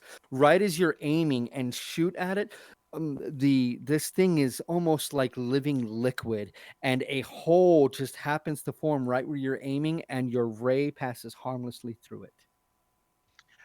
Well, in that case, I'd like to take a few steps back. Okay, so go and roll me a strength saving throw, please. Oh no, back. Oh, so I have to roll a strength in order to go Yeah, back to where I was. Okay. yeah. You are now standing in the doughy ground. If you want to move anywhere, you have to make a strength saving throw.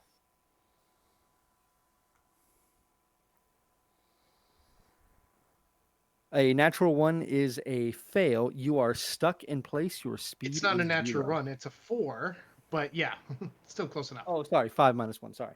I just saw the 1. I'm Yeah. really far away from my laptop. Sorry. Okay, but yes, you are rooted to the your spot. You have your speed is now 0. You can try again at the end of your next turn. Okie dokie. Alrighty, so that's going to bring it to me, and Mizar, the specters looks at Ash as it moves to the side, kind of longingly, then turns to you and says, "Please help me," and touches you, Mizar. I need you to roll me a charisma saving throw, please. Charisma. That is a 1. Ooh. That is a 1. Okay. Wait, Randolph, actually, all of you, Randolph, Venora, and Ash, all see this spectral digger kind of step into Mizar's space. And suddenly, Mizar, his form is kind of transposed with the spectral figure, and they seem to meld into one. Then Mizar turns. Mizar, I would like you to go ahead and roll me a strength saving throw.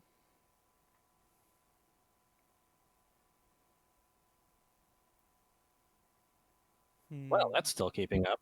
Oh, you immediately make a 10-foot movement and get on your hands and knees and start just pulling all of the gravel out of this pit as fast as you can. This movement that you make does provoke this gibbering creature in order to lash out and attack you. That is a 19 to hit. That one is a hit.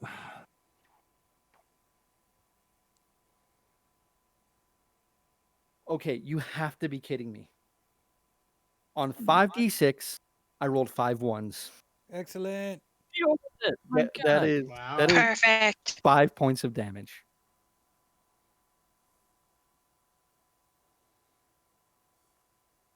Mizar, that is your turn that we just took.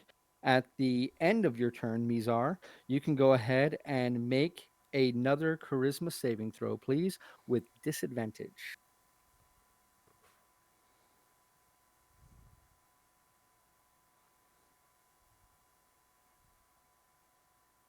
That's a no.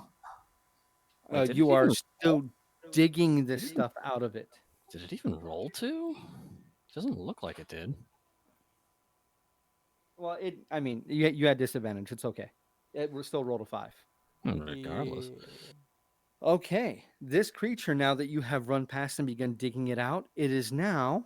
Let me see if it can get. It does not regenerate its blinding spittle, so it is going to take Heck got it. very slow movement forward, and it is going to attempt to bite your friend Randolph. Disadvantage is just DIS. Ah, Okay. Randolph, that is a 13 to hit. that's a hit.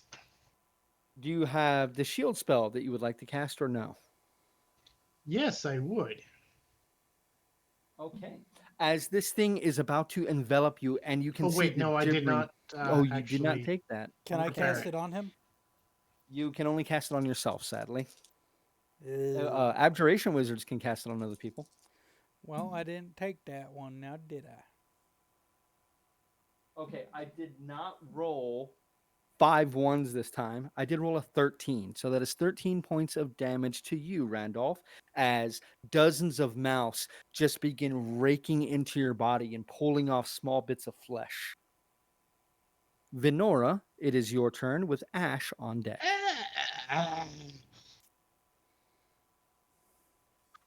Oh my god, you said my name right. It's amazing. Do it, Yeah, I Vinny. said it all right twice now. Second time's the charm. What are you going to do? So can I see it now without having to step in the sponginess? Yeah, now that it has moved up, yes, you can. Okay, cool. So I would like to let's do some Ray of Sickness on it. Okay, so that is a ranged attack. Go ahead.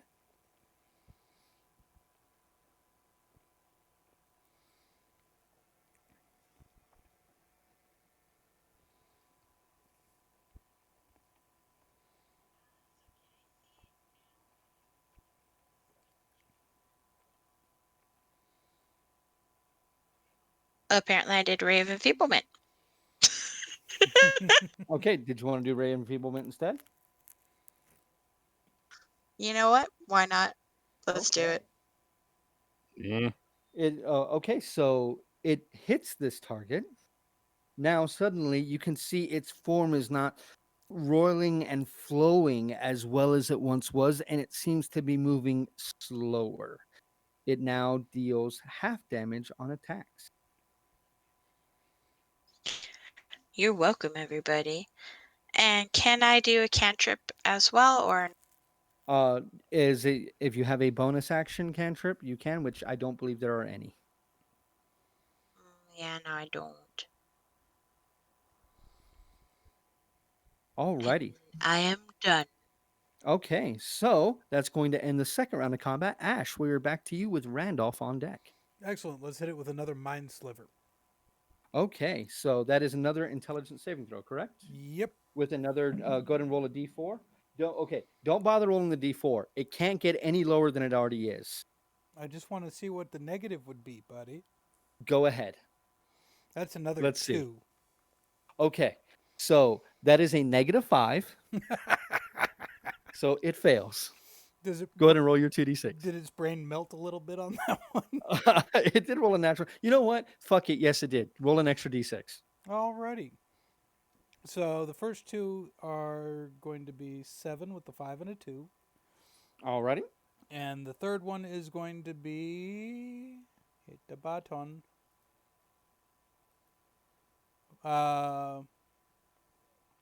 That's amazing. It's a 3. That's So- a 3. Alrighty. It's going to be 10 damage total.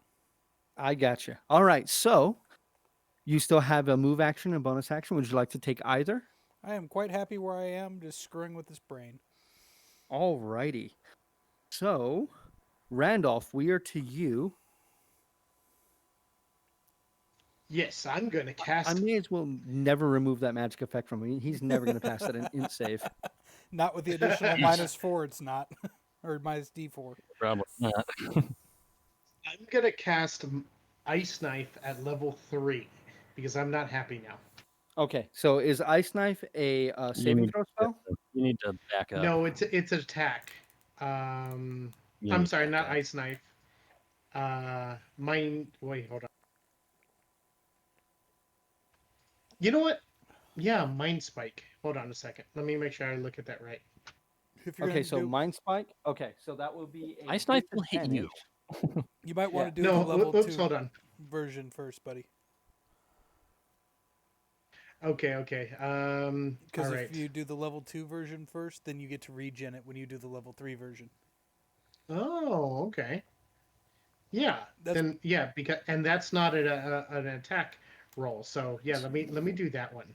Okay, so what spell are you doing? Mind Spike Okay, so it has disadvantage on the intelligence saving throw. We'll see how at well it level does. For you. 2.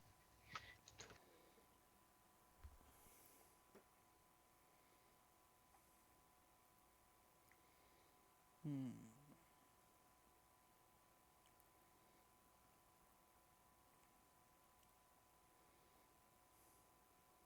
Okay, so that is a wisdom saving throw. Yep. So with a wisdom saving throw, it rolls with disadvantage. That is a 4, so that is going to be a failure. Why does it have So that is disadvantage? because of your mind sliver, right? Minus D4.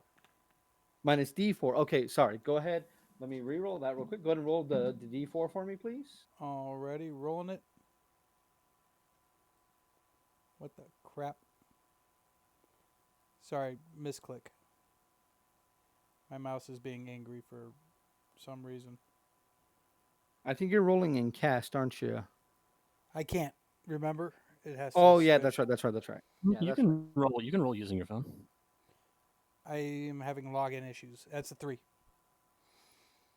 Okay, so that is 12 minus 3 is definitely going to be a fail. So how much damage is it taking, Randolph? It is taking. Okay, it just takes the 3d8 psychic damage. So You that cast it at is level 2 or 19. level 3? Level. I decided to cast it at level 2. Okay, so that is 19 damage. Gee, great googla moogla. As you shoot a bright magenta shard of energy into this creature, it kind of roils and flows around it, and you can hear it. I would like you, and I have been screwing myself over, so I would like you real quick to go ahead and roll me a wisdom saving throw, please, Randolph.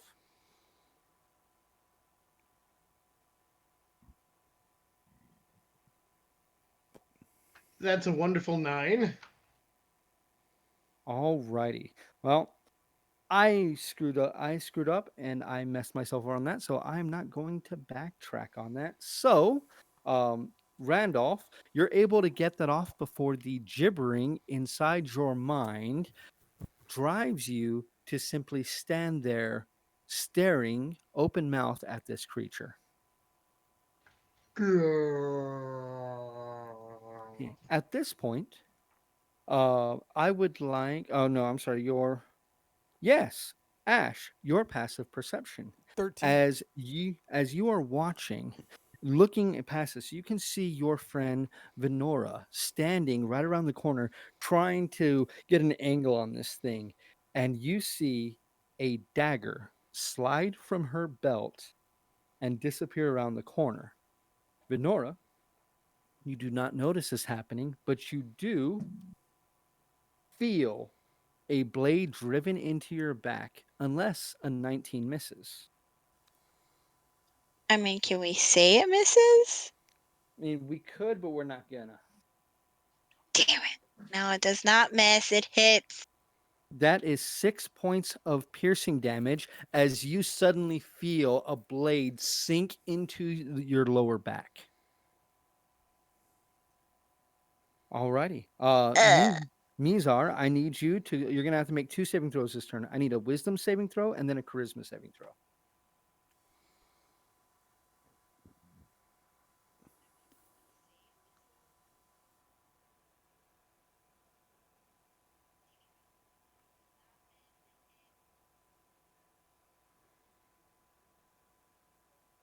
You there, Mizar? Oh, sorry. So Repeat that again. wisdom saving throw, and then a charisma saving throw.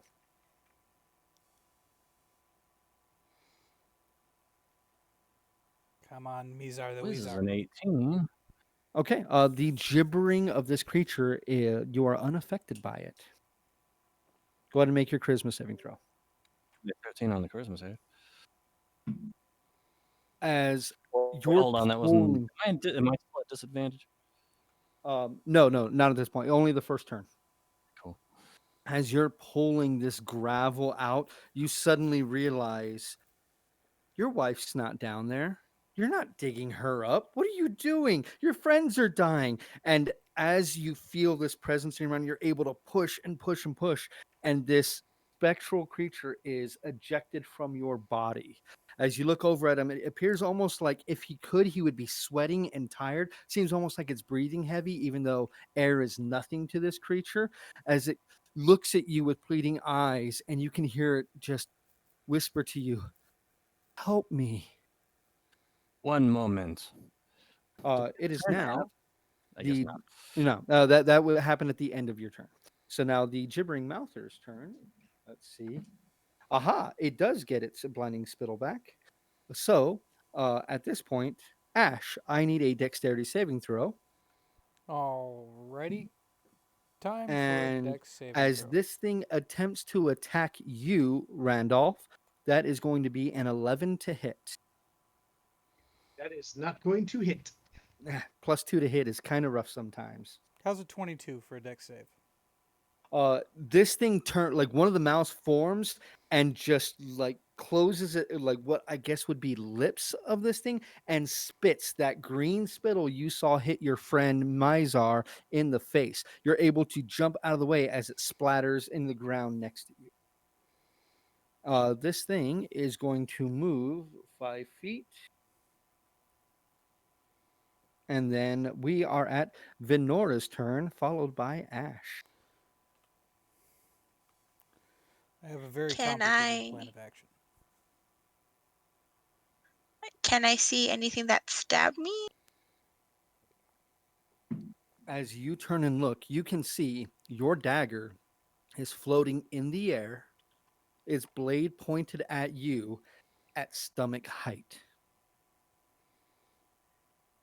All right, can I do And Ray of as Sickness on in that area? as you turn and look, you can hear a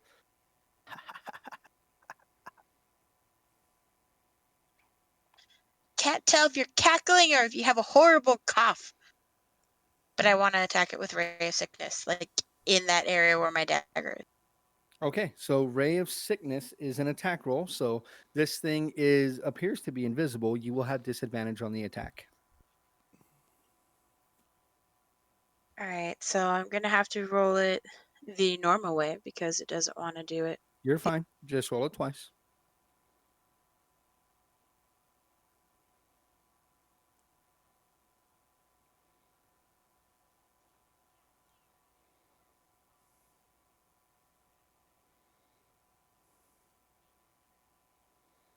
So I think we're gonna, since it's a disadvantage, Yep, it's a so you have 4. So 4. as you stretch your hands out and you eject this magical energy, trying to weaken this creature as you did the previous one. It failed its Constitution saving throw, by the way. It is still weakened. I will put another ring on it in just a moment. Um, it doesn't appear to connect with anything. Damn it! All right, See, I think I have a I weekend will here. scream that there is an invisible force. Everyone, there's an invisible guy with my dagger, with a horrible cough, or he's cackling. He could have books in secret.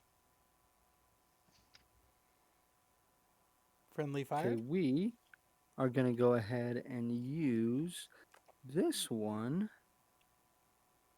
because I do not have another one. So we're going to go ahead and use this one on him as well. So we know that he is currently still weakened.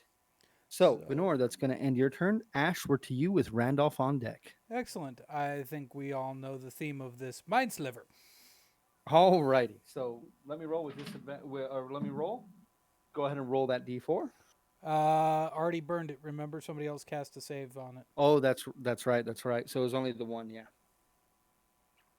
Okay. So that is a 15. Oh, it's a match. Yep. I rolled a 19 this time. Oh well. Yay! Finally passed the save. Okay. You still have a move action and a bonus action. You know what? Time to use one of my class abilities that just amuses the shit out of me. I'm going to go ahead and use my chronal class ability to force him to re-roll that save and take the second one. Alrighty. That is a 16 minus 4 is a 12. Eat mine sliver. Okay, so go ahead and roll your damage, and let me go ahead and reapply its permanent magical effect. I mean, it's not permanent. That's 9 damage. 9 damage. Okay. This thing, what appears to be a mass of flesh. With every one of these attacks, you are tearing and ripping flesh from its body and scattering it on the ground around it. What was once a fairly sizable creature has diminished in size. Just a few bare tendons of flesh holding this thing still together. It does not appear to be in a very good place. Randolph, we are back to you. The name of that ability. Randolph, I do need you to make a wisdom saving throw. Okay. And the name of the ability? If anyone cares, is Chronal Shift. Very nice. It's a reaction. The creature you can see within 30 feet of you makes an attack roll, ability check, or saving throw. You can force a reroll after you know whether or not it succeeds. So, with this gibbering in your mind, Randolph, you are able to fight it away this time. You may go ahead and act as normal. Okay. And I'm going to be casting Mind Spike at 3rd level this time. Alrighty. So, go ahead and roll a d4 for me, please, Vince. Alrighty. Now, I rolled a natural 20, but a natural 20 is not an auto save. Alright, it's only It's minus only 2. an auto hit on. Only an auto crit on attacks. So minus 2. Mm-hmm. So does an 18 pass your save? It needs to be the DC of 15 on Wisdom. Okay, so it's going to take half damage.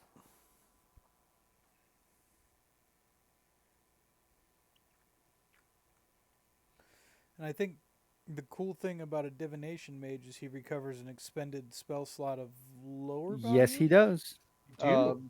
He does indeed. So 19 would be 9 damage. This thing has maybe a single tendon still holding its body together.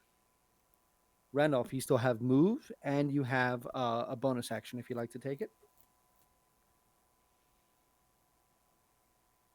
Andy, that's actually from the new Wildmount, Explorers of Wildmount book that just came out from Matt Mercer and Critical Role. It is amazing. So what are you doing? Are you doing anything else, Randolph, or no? You know what? Let me see if I can scoot around over to Ash, but stay within his threat range. Okay. You won't be able to get to Ash staying in his threat range, but you can get to Mizar. Would you like to do that? Yes. Go ahead and roll a strength saving throw, please. Mizar is not a Mizar. Mizar, Mizar, the sorry. Wizar. Yeah, sorry. Mizar the Wizar. That is Behold a the wizard. 17. You are able to like and move around this creature through the doughy earth and get right between him and Mizar. That is what you want, correct? Yes. Alrighty. And So then that it is now this thing's turn.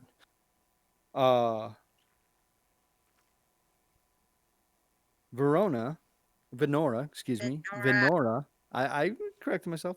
Venora, you see your dagger rise into the air and disappear into the darkness above you, that laughter fading away. At this point, this spectral creature will take a step and jump into the pit and it touches you, Randolph, and I need you to make a charisma saving throw as it is now screaming, "Please help me! Help me!" Roll well.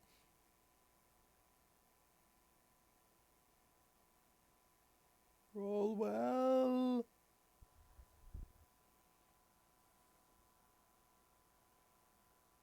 Come on, Randolph. Come on. Randolph. Randolph Scott. Sorry, mine cut out for a little bit. What was that? I need a Charisma. charisma saving throw. Okay. Do it. Not a valid save. Do it now. It's supposed to be an A. 13. As this thing is trying its hardest to just burrow into your consciousness to take you over, you're able to resist the possession. That gibbering just distracting you enough, not enough in order for this thing to overtake you. Mizar, what are you gonna do? Mizar. Mizar, what are you gonna do? Every time, damn it. Every time. I'm gonna do that to you and Venora every time. Mizar.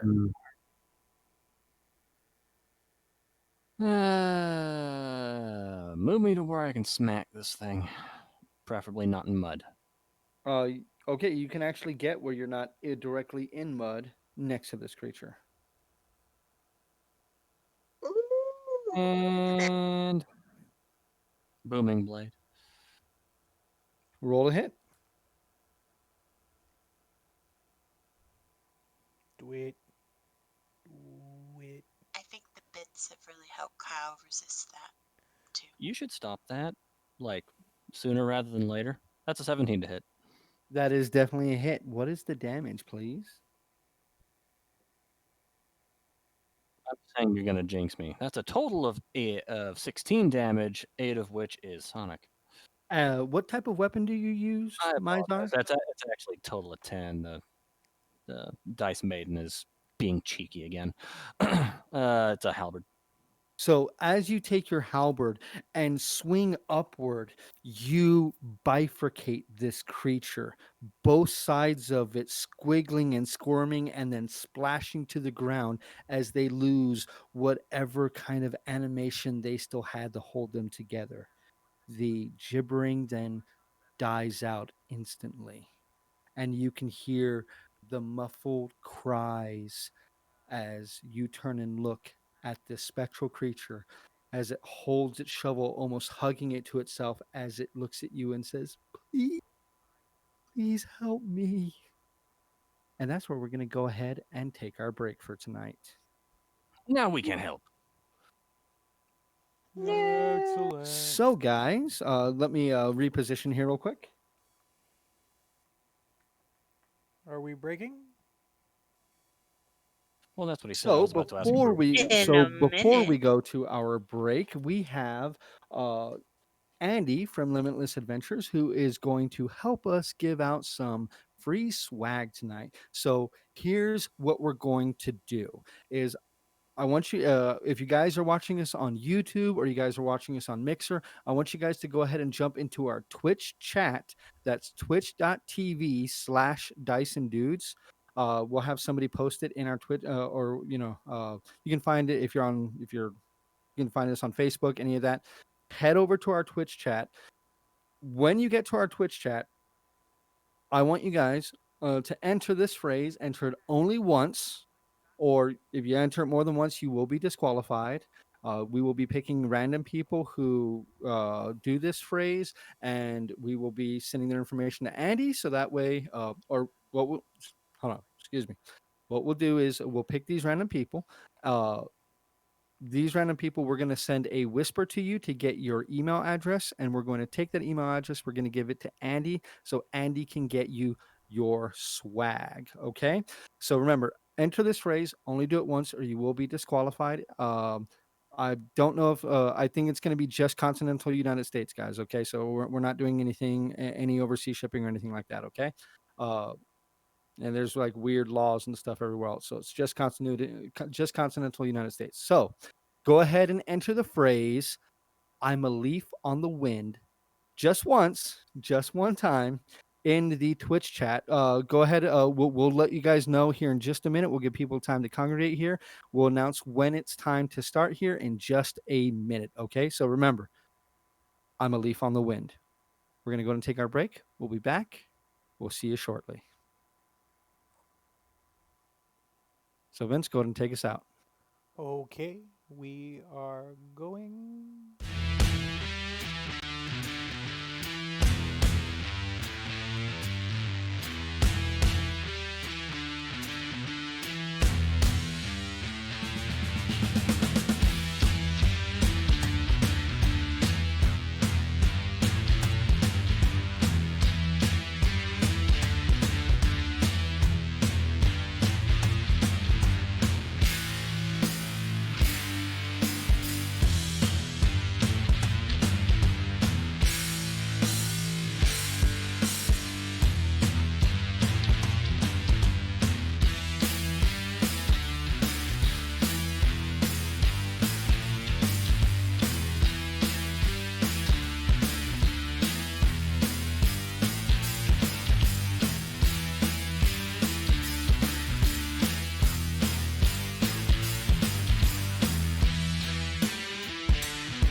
Go. And we're back. Thank you all very, very much for sticking with us. Before we announce our winners, we're going to do what we do on all of our streams. We're going to say thank you to all of our newer subscribers that have been so gracious in following and or subscribing to our channel. If you guys do have Amazon Prime and you get the free Twitch one, if you can send it our way, we'd really appreciate it. Thank you if you guys can do that. If not, then hey, we just we hope you guys enjoy the programming. All right, so I'm gonna go ahead and shout out Foxman946. Thank you so much for your very, very recent follow, as well as yourself, sir, Ariane. I hope I say this right. I don't want to say Arian because that just sounds bad, but Ariane9417. We also have Umbrella004. We have Mad Monkey 1215. Menset, and of course, Limitless Adventures, Andy. Thank you guys so very much for following the channel. We hope you guys really, really like what you guys see. So thank you guys very much for all the love. Now, to announce our winners, I'm going to announce them here and expect Violin Betty to send you a message to get your email address so that way we can get that sent over to Andy so that way we can go ahead and get A Ryan. Okay, A Ryan. There you go. A Ryan it is. But we're going to go ahead and announce those names.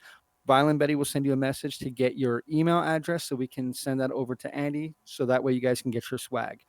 So for the PDFs, we have the following winners are Petrizzle, A Ryan 9417, Chris Dawn 44. Thank you. You guys are getting you guys will be getting the PDFs. I hope you guys really enjoy that. They are fantastic. The winners of the books are going to be Thera's Dune 3397 and Foxman 946. Apparently it pays to follow our channel and then get your name picked out of an RNG. So there you guys go. Thank you guys so very, very much for you guys liking and following and doing all that stuff. And guys, thank you so much to Limitless Adventures with Andy, Mike, and Brian. Thank you guys so much. We really, really, really appreciate you guys allowing us to do this for our viewers. We really, really appreciate it. And we hope you guys enjoy the rampant carnage of what they've been doing. And we'll hope you guys will stick around and watch. This isn't our typical normal setup. We tend to play all in the same room together. We have more like a Critical Role kind of setup, though we don't play like Critical Role. I don't want no comparison to Critical Role. We're not like them. We're not voice actors. We are D&D players. That's what we do. Whole different style of playing, but hopefully you guys will be able to stick around and see some of that. So with all of our giveaways done and all of our shout outs done, let's go ahead and get back in to tonight's episode of Escape from the Roaring Mines. Let me get back in position.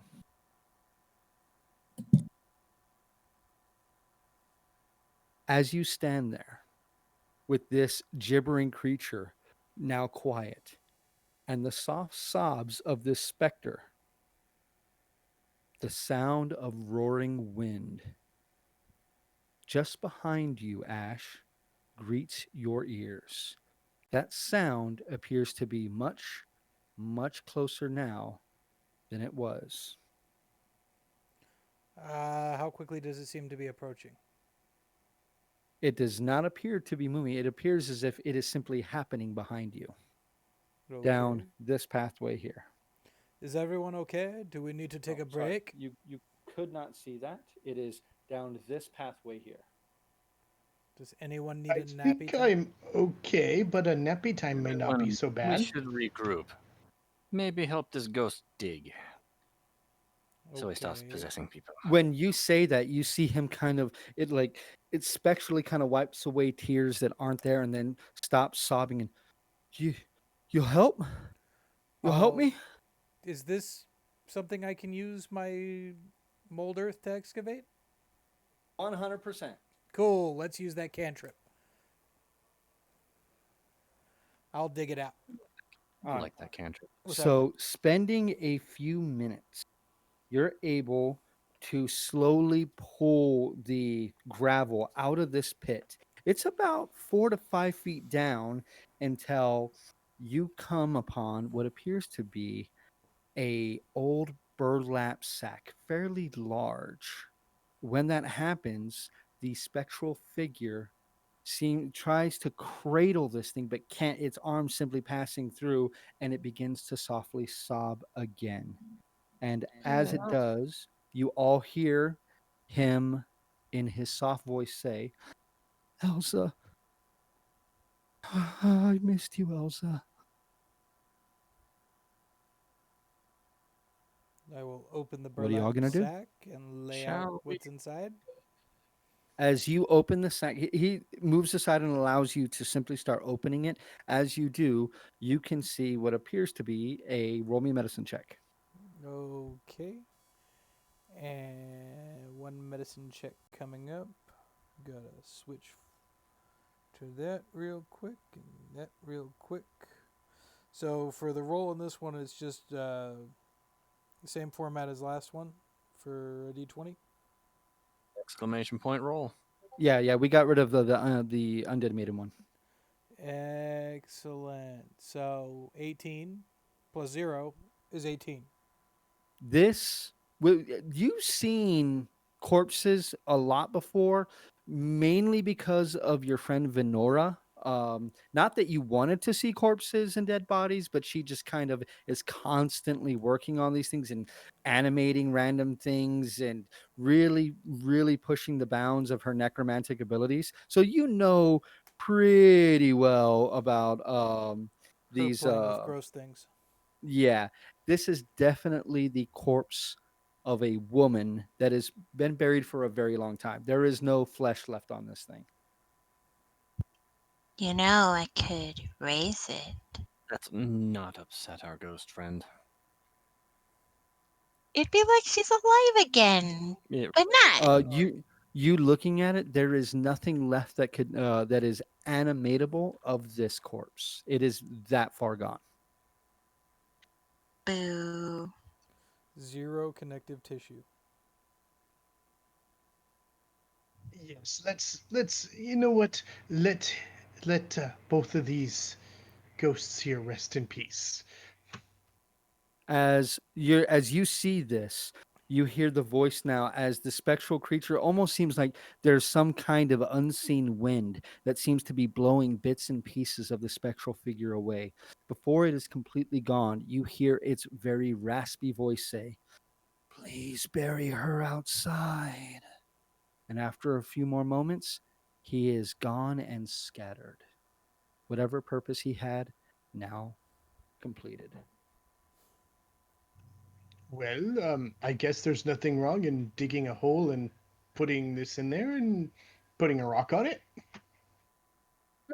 I'll gather up the Um, remains in the burlap sack and I'll be the one to carry them.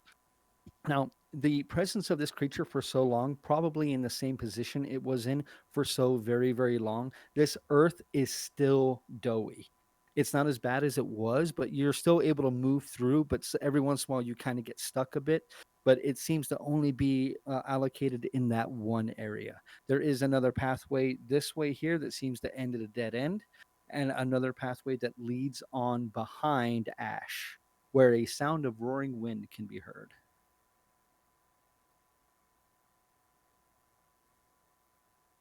Because it wouldn't hurt to check the other path, but our path forward seems clear. I like that idea. I'm Do we always need for a little bit to of change. rest a bit first? I mean, if Venny we want to looks a take a little quick, hort. yes, you know what? We could use a little bit of a rest. Regain some of our strength.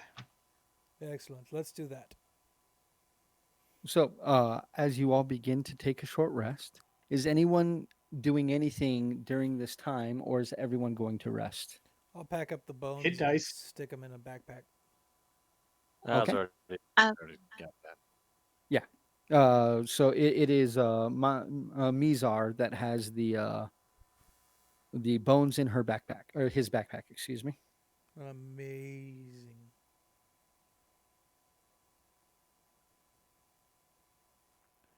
So what do we got And hit next? dice are d8s for wizards, right? D6s for wizards.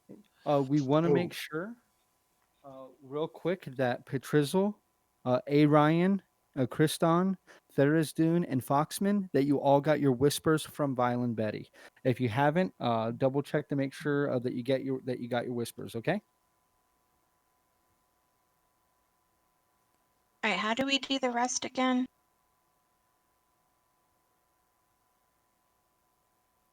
I don't know.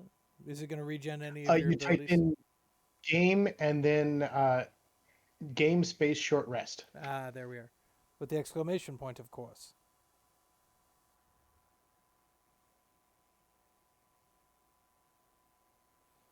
And you all may spend your hit dice as well. Do you have any idea how to do that? I'll simply roll the dice and then That's add what I your did. con modifier. Yeah. I rolled it and cast myself. I happened to get 5. That was wonderful.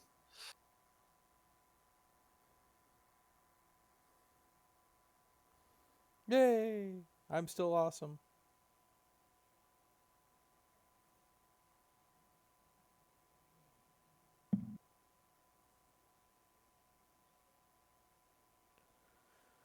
All right. Well, I'm good to go.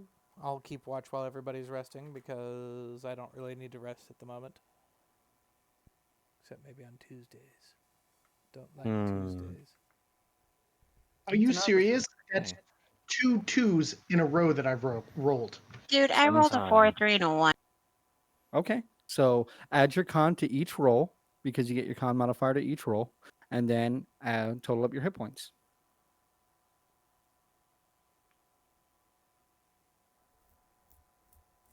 Huh. Question. Was the possession a charmed effect? No. Okay. Didn't matter, but things to know. Yeah, because he's not charming you to do something. He's literally taking control of your body. It's more of like a force of personality kind of test. Oh, so it's creepy ghost rape. Good yes. Hey, Fun times all around. when you're just that distraught, you don't ask for consent, apparently. Not that I would know anything about that. I We hope here not. at Dyson Dudes do not condone ghost rape. Hmm.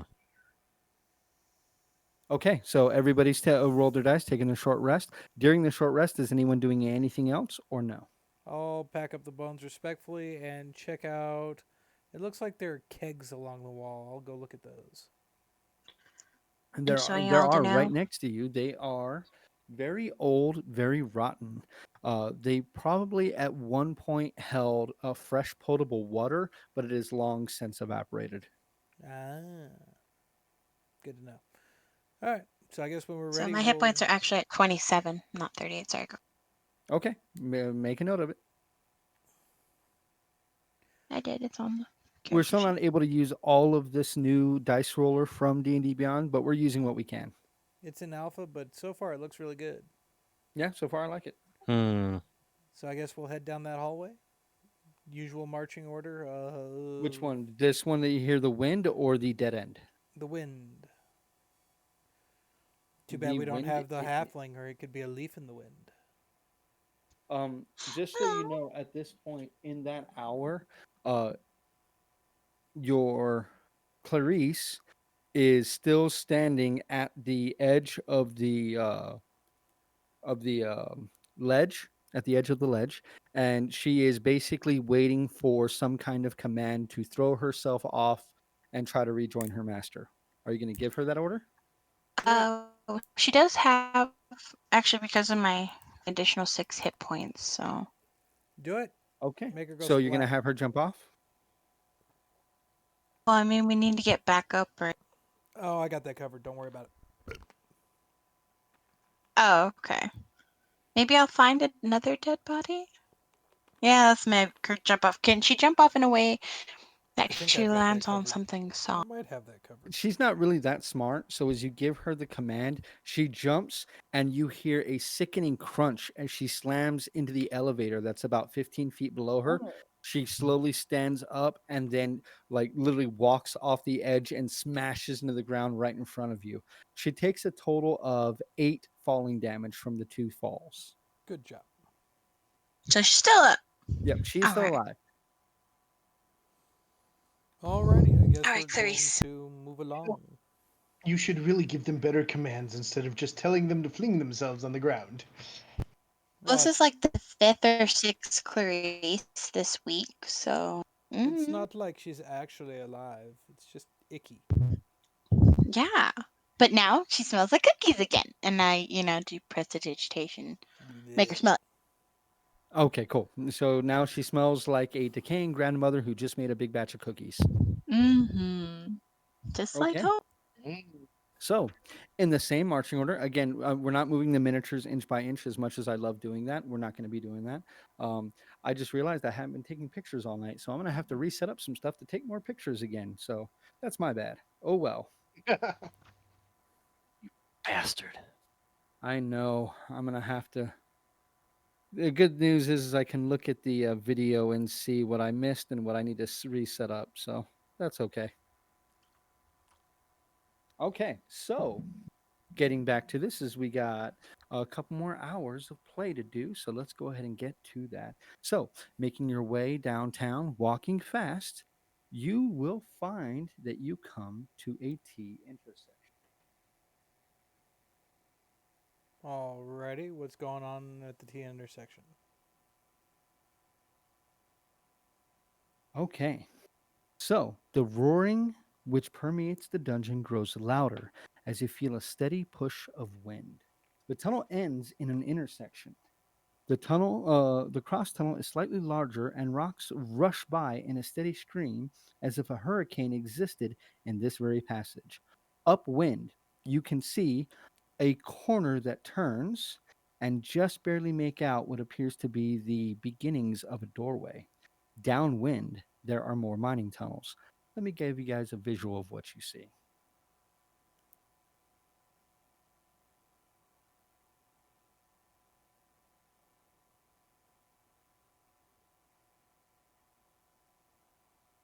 Sorry, it's actually like that. Excuse me.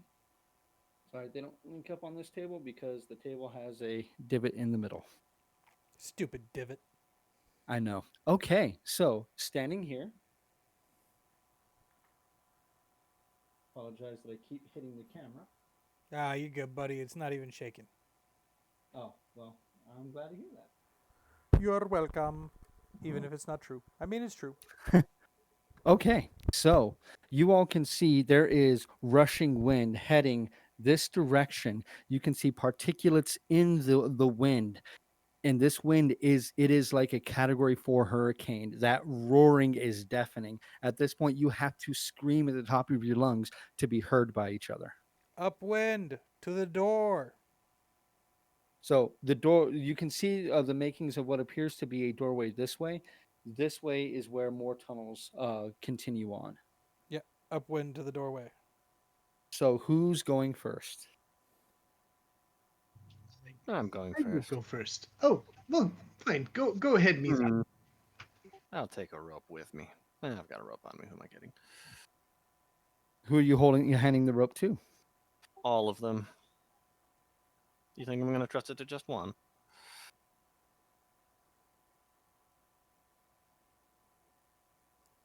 And I will tie it around my waist, and we're heading to camera left. So they're heading down this way. Yep. Okay. So as you step out, I need you to make an athletics check for me. No, not the crappy ones again.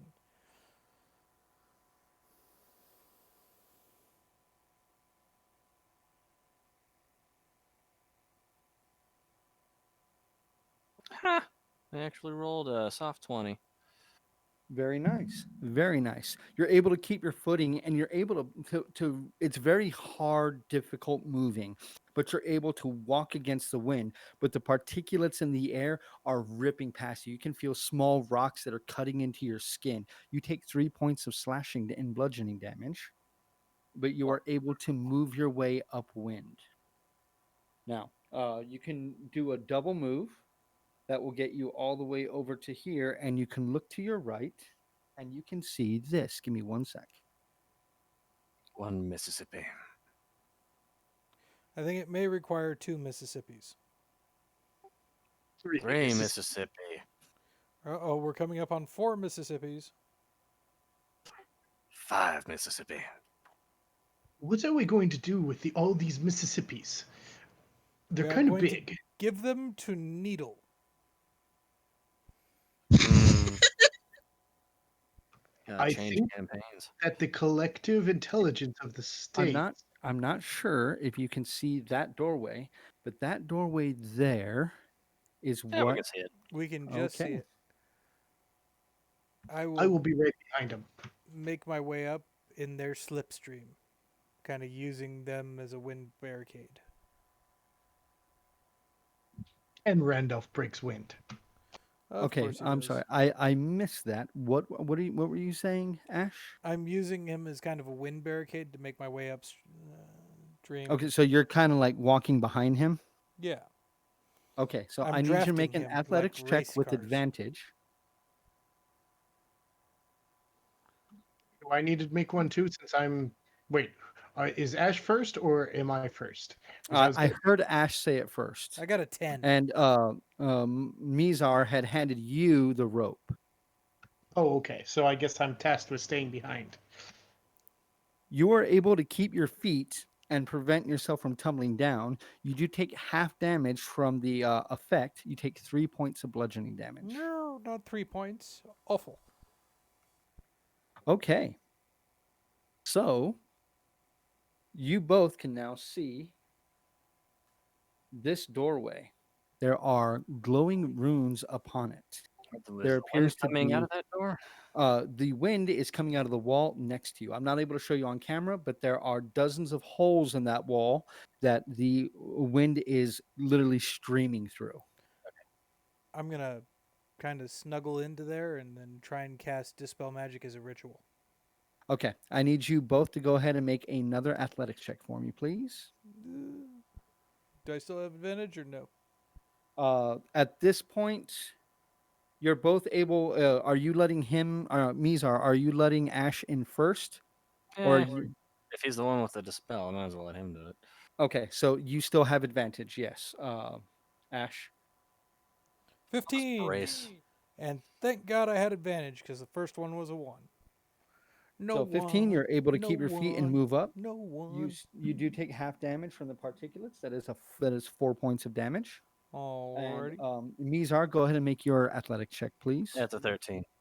That you also keep your feet. And oh wow, okay, you only take 2 points of bludgeoning damage from the silicate that is flying through the air. Well, I'm glad we took the short rest. I just took the five damage right back. So at this point,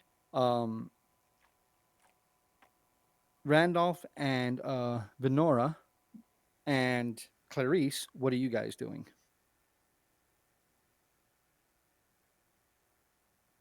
I am holding the rope for them, trying to brace myself in case I need to grab it tighter.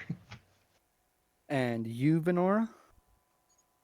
Do you like need help with that? I can have like Clarice do, 'cause I don't do that kind of stuff. I really don't want to do that.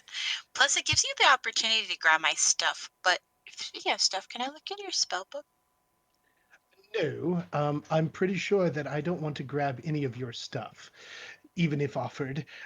And I don't think that Clarice could really pull it all that much.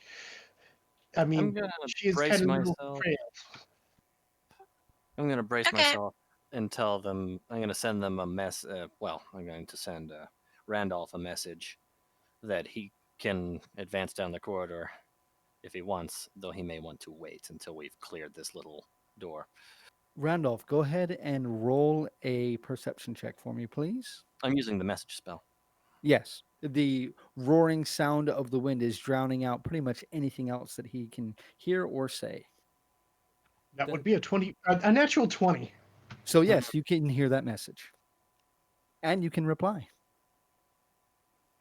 I will reply with, "Let us know when, and we will climb the rope." Okay, so with this roaring wind and everything else, being next to this door gives you a modicum of cover from the roaring gale, but there is still particulates and silicate that are still swirling around you, making any kind of spell casting very arduous. I would like for you to go ahead and roll me a concentration check, please, Ash. Already. Check concentration. That's not a skill. So I'm just going to roll a d20. Yep, it is plus con. If you have Warcaster, you have advantage. I don't. I got a 7. Okay. So the first few minutes that you start the ritual, you lose yourself. The roaring wind is just super oppressive, and you have to restart the ritual. If I can, I'll help, prevent him from being buffeted. Okay, so since you're no longer um bracing yourself and you're trying to prevent the wind from hitting him as much as you can, holding up your cloak to try to prevent as much of the silicate as you can, make me another concentration check with advantage, please. Already. Nice. It That's was going to not. be Oh, an geez. 18. 18. Okay. This time you are able to get the ritual completed. Maybe. Already. Do the runes seem to fade? Well, give me one sec. Mizar, as you are holding up your cloak, preventing silicate from swirling around him, and holding your halberd in your right hand, you suddenly begin to feel something try to rip the halberd out of your hand. I need you to roll a strength check, please. R- r-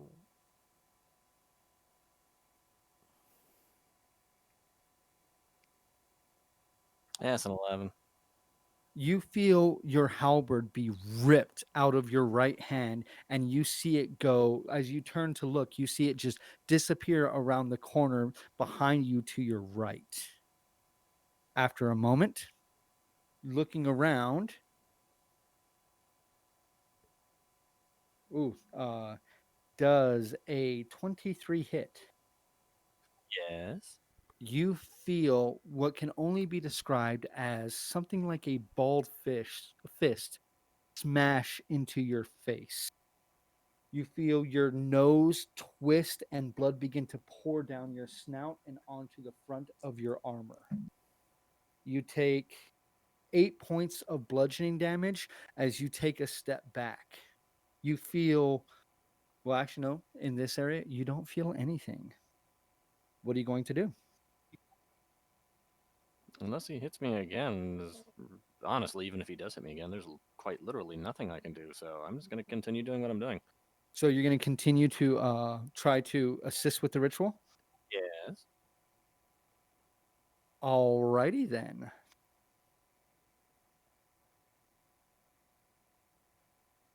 During the ritual, you're about a minute away from being able to finish the casting. Randolph, I would Yes. like you to make a strength. Actually, this would be an athletics check or an acrobatics check, actually. Athletics or acrobatics.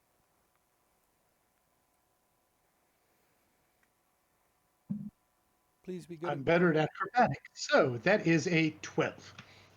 So, as you stand there holding this rope, just waiting for the moment for you to be told, and at this point, they've been down there for a little over 15 minutes.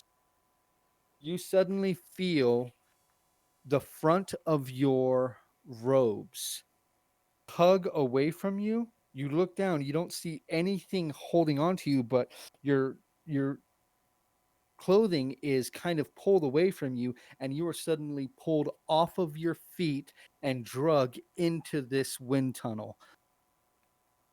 As you smack into the ground, landing right here, being prone,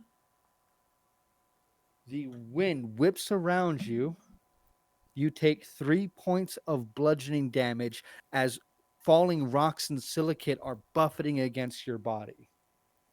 Venora, you see your friend suddenly pulled into this hallway.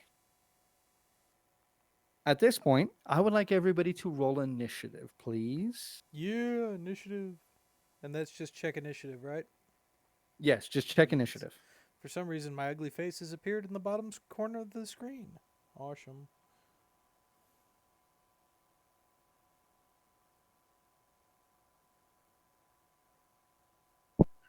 I got it too. Venora might be going last. Quite possible. Pretty sure. Maybe. So 25 to 20? Anyone? That would be 25 for me. Ash. 25 for Ash. Yeah. Okay. 15 to 20? Hold on, let me see how to do.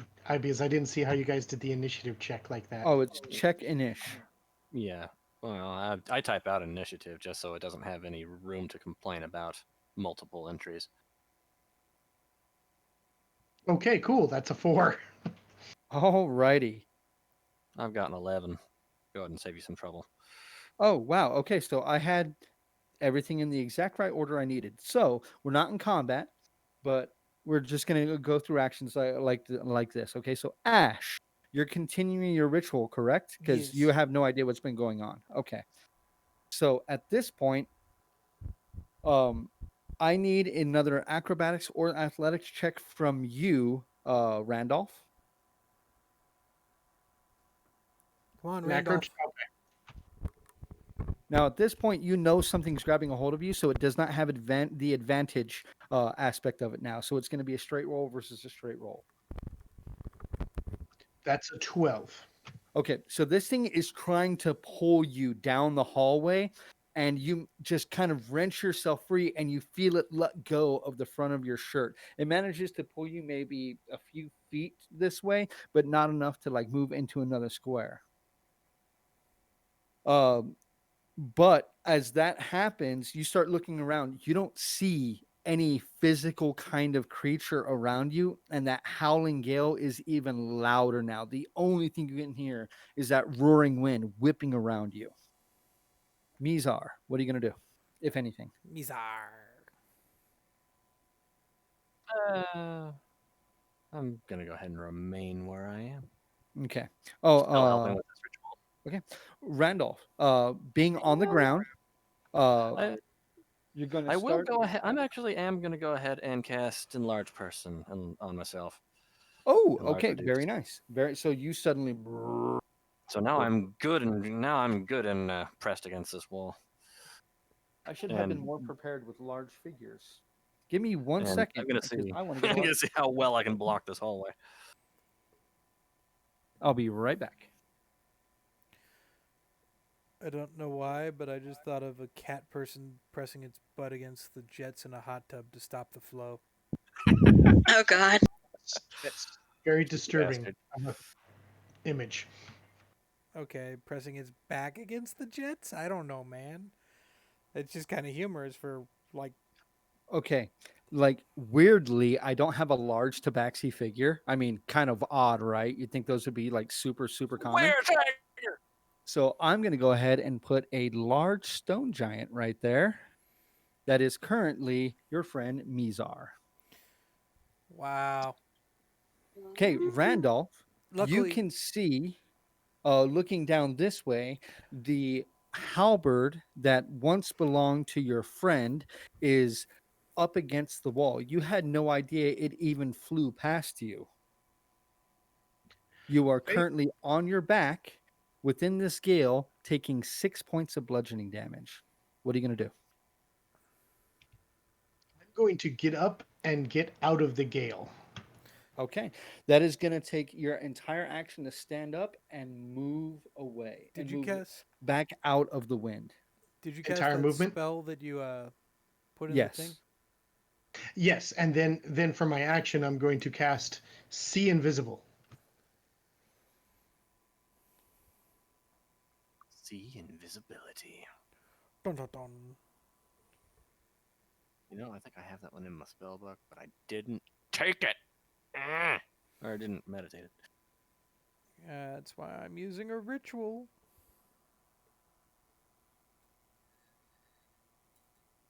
Okay, give me one sec.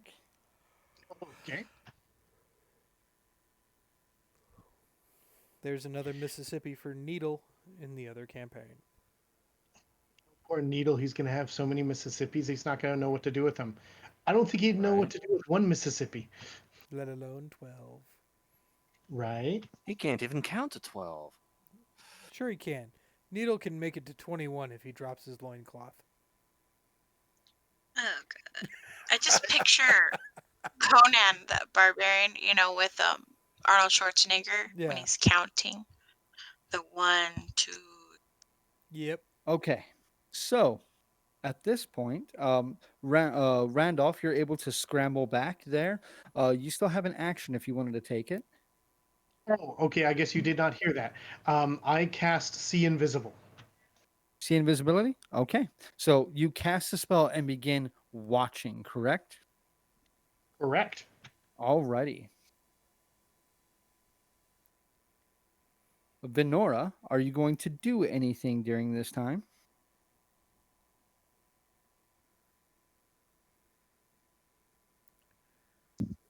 Sorry, I was trying to get people's emails. Sorry about that. Are you doing anything, Venny? I mean, I could go down there and She's our cousin Vinny. can I get down there without getting thrashed around, by holding on to the wall? No. Literally, the Damn it. roaring gale is completely filling that hallway. Even with I mean, my large self actively blocking at it. yeah, I mean, there's still particulates and silicate coming around you. Like you, even in your enlarged state, are you trying to completely block this section? Just put my back up against the wall and block as much of it as possible. He's blocking a good amount. You would have advantage on your athletics check, and you'd be taking a reduced amount of damage from the blowing silicate. But he I will is try. taking damage consistently at this point. I'll try to get down there. Get Like that. you headed this way or that way? Towards them. Your friends or away? So towards them. Okay. Towards my friend. Okay. Go ahead and roll me an athletics check, please, with advantage. 1d20 ADV. Surprise.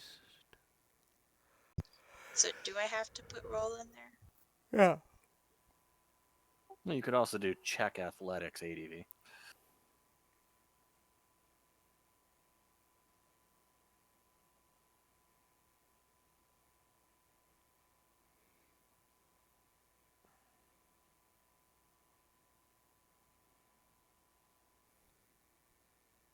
So a That's a 15. 15. A 15 will keep you on your feet. Now, you're able to get to there with a single move action. It is still difficult terrain trying to move up this. Would you like to continue moving or no? Yes. 5, 10, 15 is as far as you can get. Okie dokie. Alrighty. So Ash is continuing the ritual. Now, at this point,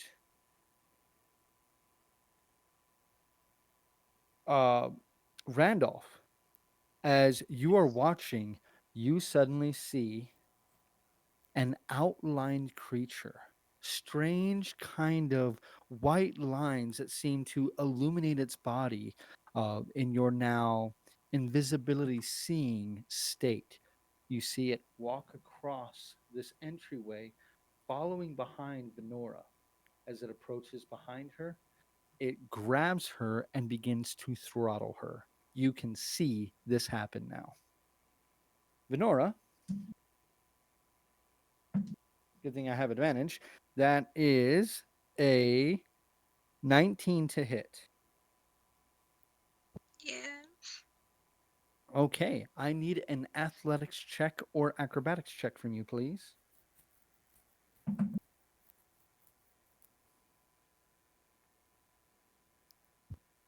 Either way, I'm damned.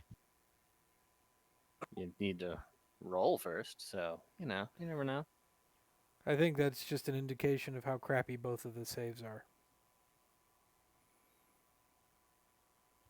See? 4. A 4. You are pulled off of your feet and you feel yourself getting dragged away. she is pulled almost around the corner. As you are being pulled back, you feel but do not see something hard just smash into your chest. Randolph, you can see this thing raise its arm and hammer blow her right on the chest with the palm, with the bottom of its fist.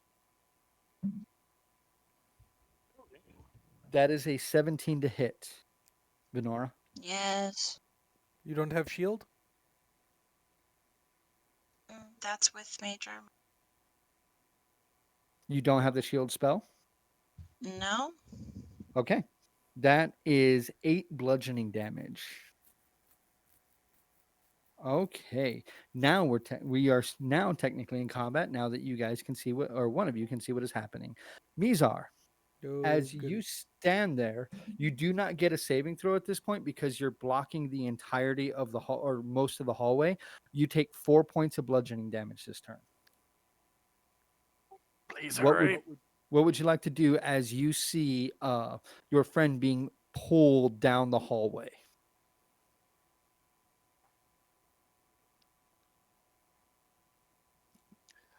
Sorry, Ash. Need to help out Venora. I'm going to let the wind push me at her. Yeah, heading downwind is not difficult terrain. So you're able to go 5, 10, 15, 20 and get right here. I'm going to grab her, which shouldn't be difficult at all.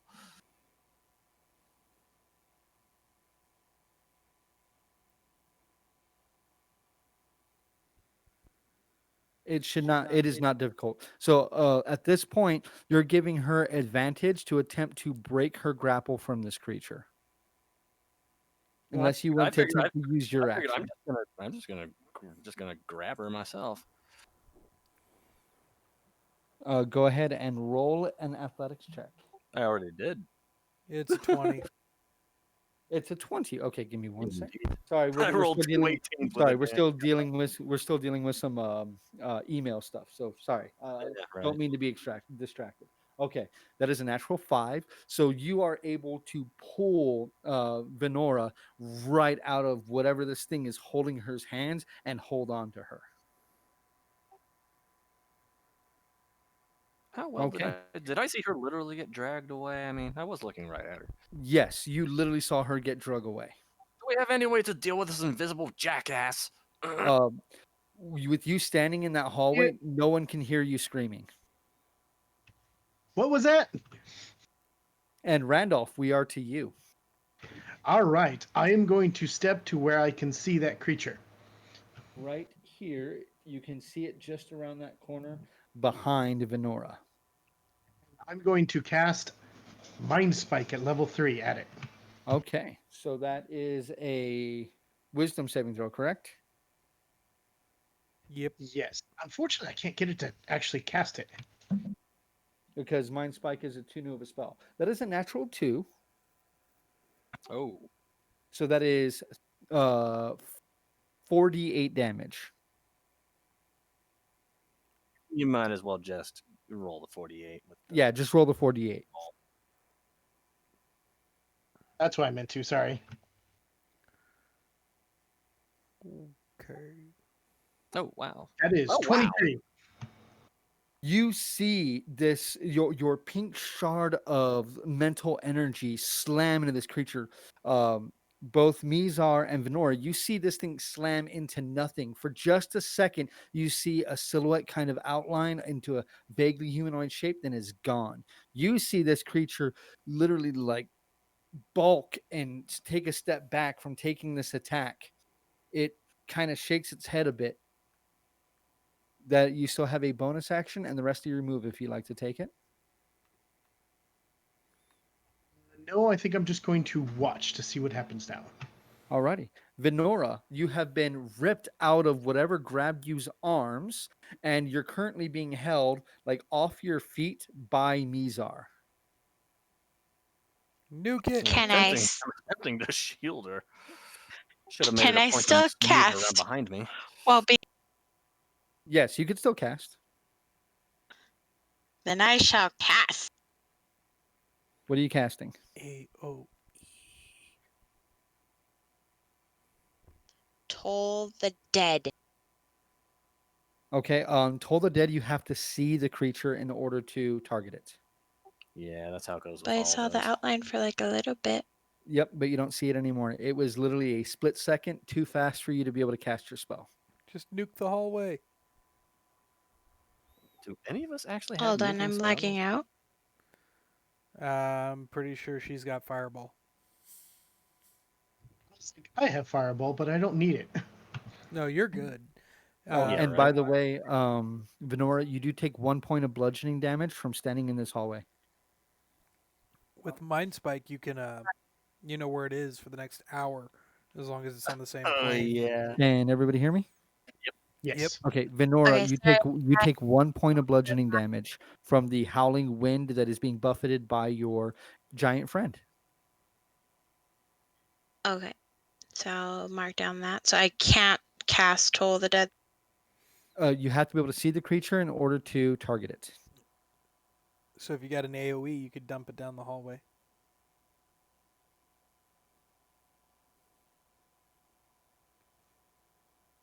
What would you like to do, Venora? I have Ray of Sickness. Got to be able to see it. You gotta be Laughter. Got to be able to see it. with Ray of Sickness, you Yeah. could actually hit it, but disadvantage and all that. That one's a roll to hit. Mhm. Do you have a Area of I need an action, Venora. Or we got to move on. You got to move on then. I don't have any AoE. Okay, so you're gonna stand right where you are. Could she do a direct attack with disadvantage?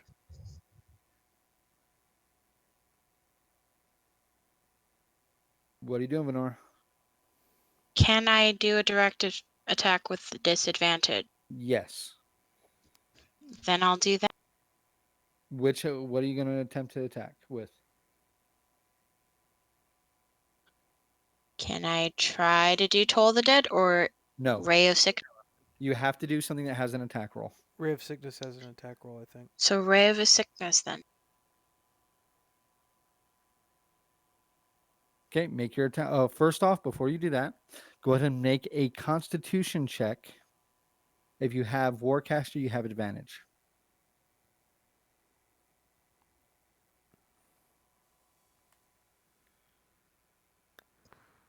That's going to be a 22.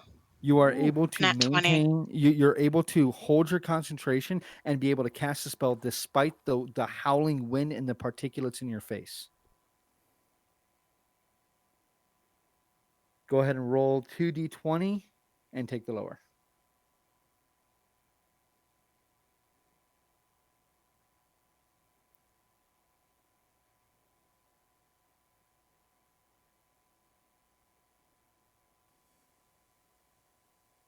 It's not 2d20 dis. It's just d20 dis. Yeah, and then do roll first. I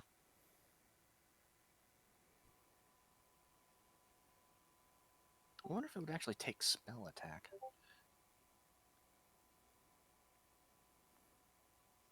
Ugh. That's a 6 plus my.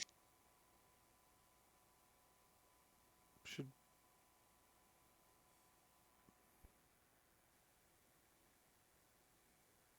It's plus my proficiency, right? yeah. Proficiency. Plus your Wait, there it And is. your So it is a 12 then. You point, just aiming wildly, and a green beam of energy shoots out of the tip of your finger and smashes harmlessly into the wall on the other side. You still have a move action if you'd like to take it. Can I move further behind him so I'm a little more shielded? You can literally crawl between his legs. I guess I'll do that. Okay.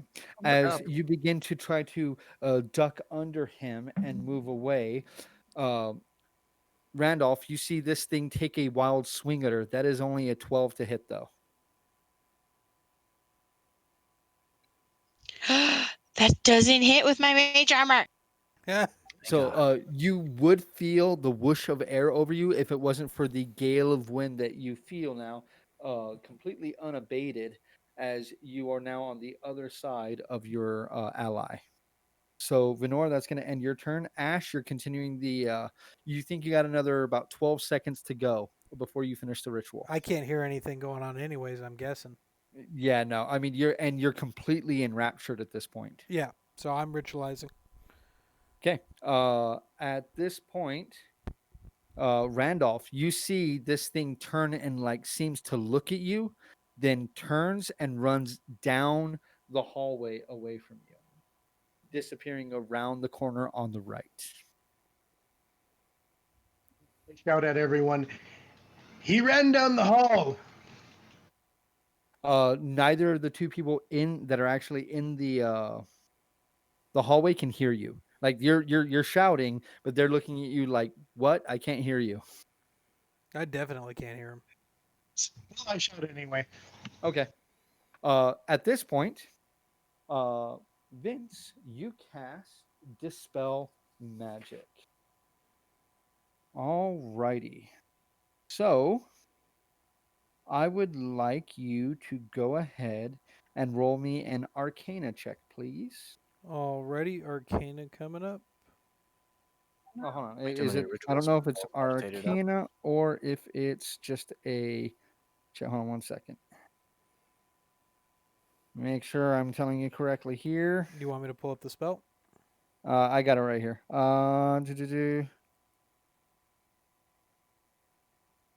Yeah, go ahead and roll a. Arcana? Usually, well, it's your spellcasting ability, so it's your intelligence.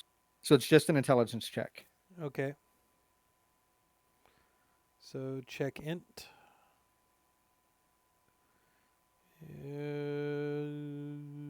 Three. Gotta get all chasm. Just type a few more letters. 21.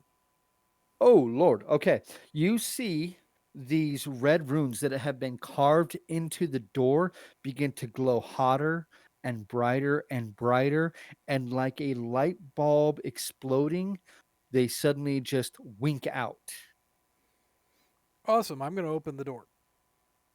You begin, this is a stone door. You kind of throw your weight against and begin to push.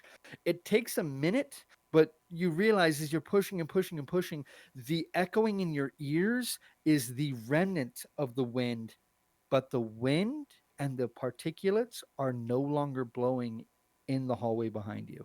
The rest of Awesome. you suddenly have that absence of sound as the roaring winds are now nothing more than a soft breeze.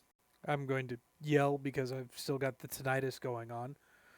The door's open. Come this way. You guys definitely know Me, something happened. Oh,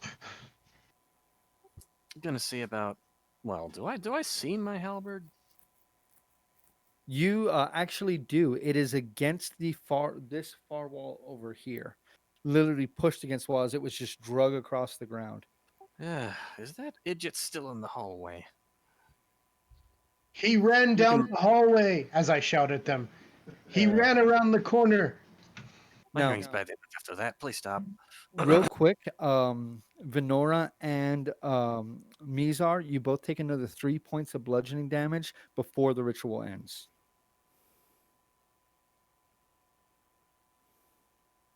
Mizar looks horrible. If I see So does Mizar Venora. walking down the hall, I will follow him to make sure that that guy doesn't come back. But actually, I know how far he went because I cast Mind Spike on him, so I know where he is for an hour. Yes, you do. He is deeper in the mine. So after my No. spell goes away, I'm gonna let it fall. I'm gonna go retrieve my halberd and go back to the door that was attempting to be opened. Okay. It takes a minute for Ash with his gigantic strength to push the door all the way open, but after a minute, it is open, and as you enter this chamber, a light activates as 4 torches illuminate each corner of the room. Scattered Ooh. about it are numerous alchemical regions and a few dusty tomes. You see something that looks like a stone cage in one of the corners, and the corpse of a strange monster lies within. Amazing. Looting time. Venora, a new puppet for you. I shall animate. We should take a rest. Okay. I mean, that too. That seems like a good idea. By the time we're done resting, we'll have to be on guard again for that guy, but we can rest until then. I guess we're gonna knock out a quick short rest while we search this room. Okay. That big a beating from a So hollow. you all can go ahead and spend your hit dice in order to take a short rest. Your scene visibility lasts an hour, correct? Yes. No, hold on. It lasts. An hour sounds about right. Yes, it lasts for an hour. But I also know where he is for an hour as well. Yes, you do. For an hour, it seems like it stays in the same kind of area that is deeper into this place, though you can't quite make out just where it is. So, during your short rest, you begin your lootation. I'm gonna be AFK for a second. Okay. So, with your looting, um, who all is attempting to loot this place? Sitting down and I would like take to. time to fully heal. Well, let's heal as much as possible. Okay. So, Randolph is looting. Venora, are you looting? Yes. Okay. Venora, I would like you to go ahead and make me a medicine or religion check on this dead creature.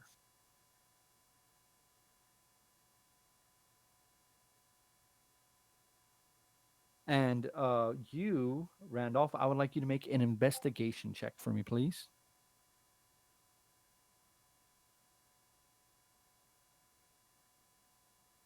That is an 18 for me.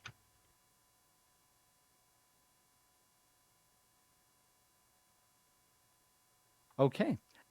As you begin to move through this place and begin to open drawers, you find inside the desk, and let me see if I can give you guys a better view of this real quick. Give me 1 second. Nat 20 on my religion check. Ooh, someone's I religious. know. Nah. Go It's a every 26. day, give your tithe. Okay. No. So we'll get back to your natural 20 here in just a moment. But you find, Randolph, inside the desk is a leather sack with 110 platinum pieces in it. There is, with your investigation check, you realize there is a potion of invisibility. Oh, and quick note, guys, don't forget that each of you has a greater healing potion. One greater and one I totally regular, forgot right? about that. Yeah, one greater, one regular. Oh, okay, that's good. I'm I just might gonna need that. throw That this was out here. mentioned, but I know it's been kind of hard for us to get everybody together to hear that, but that was given out before the adventure started. I'm gonna throw this out here real quick. I really like the treasure Andy puts in his adventure. Yes, me too. To be Yes. fair, Tell to be fair Ben though, thank you. yeah, Ben did write the adventure, but I do love this end. I don't know who made this, what they're about to find, but this is awesome. I really like this. So, um, oh, actually, Randolph, roll me another d20 and add your investigation too, because you would have advantage from the help you would receive from Ash. Is Randolph investigating? Can I take a shot at it? You said you wanted me to roll another one? Yes, and take whichever one's higher.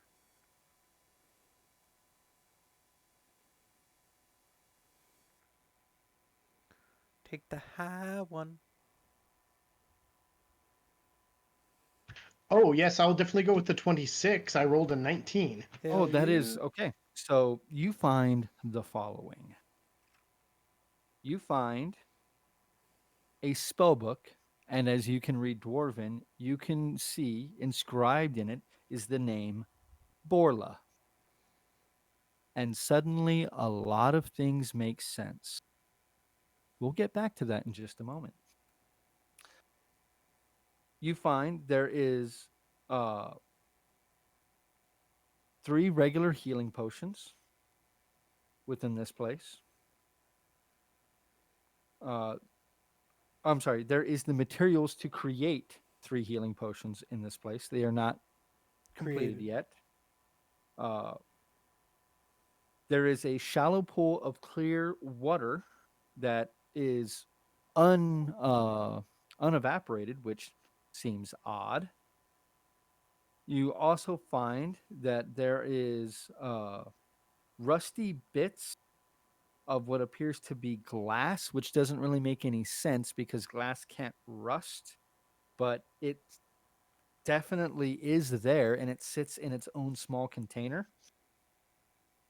Venora, we'll come back to one thing in just a moment, but Venora, you find in that stone cage with your check that creature is a rust monster. Most of the body is intact, though it appears to be very fragile.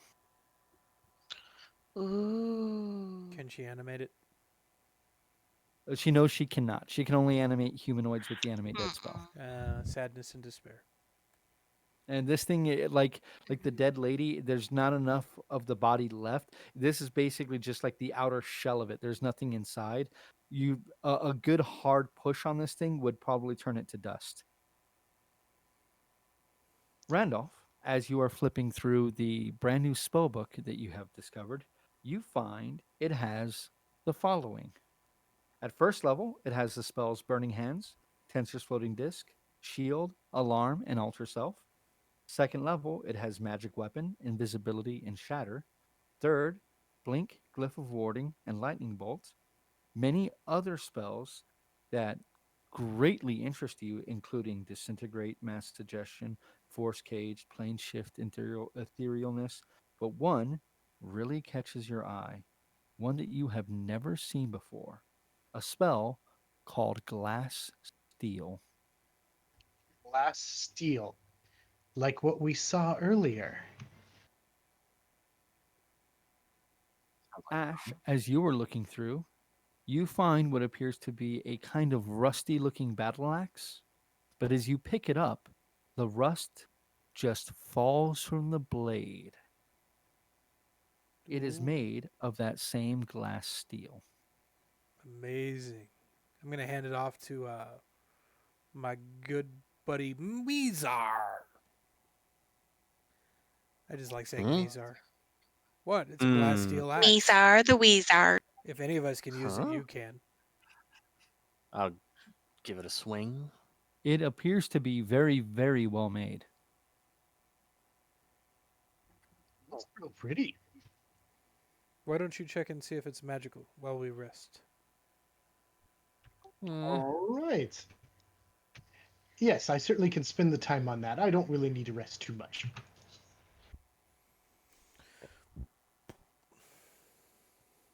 Anything else we find, or is that the extent of our looting? That is the extent of your looting. Oh, Though, with a ritual detect magic cast, you find that the axe is Magic or very. identify? Or identify, I'm sorry? Yeah, identify. Ritual casting of identify. When you finish casting Identify, you get a very clear picture in your head of what this is. This is a unique item, and its name is Clarity. Well, It, you have found clarity. it is indeed a glass steel battle axe that is rather vicious in its construction, but if you are attuned and currently in control of this intelligent weapon, you can hold the blade up to your eyes and it will reveal invisible creatures. do it. Do it. Wow. I mean, it's a shame that it's a big. Well, wait, how heavy is it? It Not is hit. very light. Ooh, actually, I kind of like this. I mean, the fighter might need it since you can cast see invisibility. That'd That make is true, two of us. yes. Oh, I'd hate to give it up, but I mean, I really don't like to do much of hitting things anyway. Very well then. Let's hope I don't get dominated by an intelligent weapon. You begin Yes, be to very careful. attune to it. Yeah, why not? You've got this. You got Now the I don't. touch. Now I don't. You've got the power. When all hell's breaking loose. You just had to switch songs, didn't you? It's the same song. Yeah. Same song. I don't think I've ever heard that song all the way through. No, Oh, I have, Really? but I was one too busy thing, shooting things. one thing I did not know. One thing I did not reveal is once attuned, you can cast the True Strike spell once per day. Norsh. Gasp. That thing just gets better and better, man. It is very nice. As dig you it. finally attune to this glass steel battle axe, you feel a wave of appreciation come over you, and your thoughts immediately turn to the mystery of this place. Randolph, I would like you to make me a history check, please. Okay. I also have history. That would be a 11. You've heard the name Borla, though you're not intimately familiar with its history. You heard the tale when you were a child of an elemental based mage, one that wanted to delve into the earth and learn the secrets of elemental metal, who founded a mine but was lost to time. That's all you know. Eh, You know, my mind is just on the edge of something, thinking about a mine and an elemental mage that might have created it. Well, perhaps you can delve the secrets as we explore the rest of the place. Yes, I will let my mind dwell on it more. Maybe it'll come to me. Forward to glory and more magical stuff that I might actually get to use. Ooh, magical stuff. And Yes. so there's no books or anything? Guess I'll find a way to stow my There, halberd. there are a few tomes. There's the spell book. There's a few alchemical tomes as well. We'll gather them up. Uh, the spell book I appears to want be in very good repair, but the alchemical books have been rotted beyond useless. Well, I think So we take the spell book? Raindolph is keeping the spellbook since he's the only one that reads Dwarven. Yes. I mean, I did have to give up that wonderful axe. We'll discuss Was it selling an it later. Anyway, forward. All right, let's go forward. I do know that that creature that attacked us went down further into the mine. I don't know if he's still there, but last I checked, he was kind of just hanging out there. So I take it we want to go take him on. Sure. Since two of you Okay. can see it, let So me know when we get close. Do I there's a have stats short for this passage. thing? There is a short passage in the previous room that you all did not check, and there is the passage that the invisible creature ran down. Where would you guys like to head? I think we're going down the invisible creature passage. I would suggest that. Do I have Seems a to me to stat be line for this thing? You do. I will get it to you Okay. in just a minute, so I don't have to stop everything and give you that Of course, information. just wanted to make sure. But as it is growing late, so we may end up having to carry this on for another week. But before that happens, let's get to the next spot. Yay! We can do it. We can power Hey, through. I'm more than happy to turn this into a two-parter if you guys want, or if you guys want to press on to the end, we can do that too. But as you guys begin to make your way down this hallway. That gentle breeze still blowing, but with the enchantment of the door completely destroyed, that wind still there has died down for them, considerably. As you begin to make your way down the tunnel, heading off to your right, you see that this area of the mind rumbles ever so slightly. Bits of rock and earth fall from the ceiling, and it gives you an uneasy feeling. It's a fairly large chamber. There are fewer supports than what you would hope there would be in this place, and most of them appear to be in disrepair. Let me give you an idea of what you guys see. Ooh, ideas. And at this time, I will cast See Invisibility again. Yeah. I've got a lot of rituals meditated up. I should change that at some point.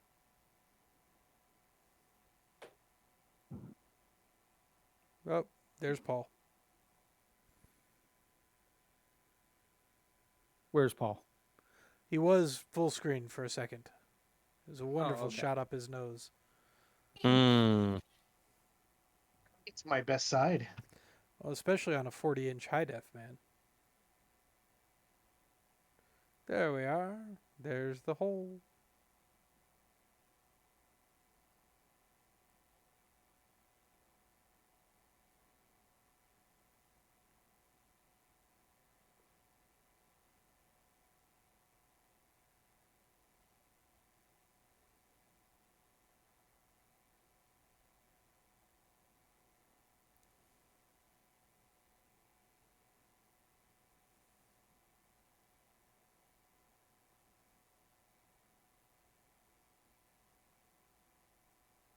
Okay.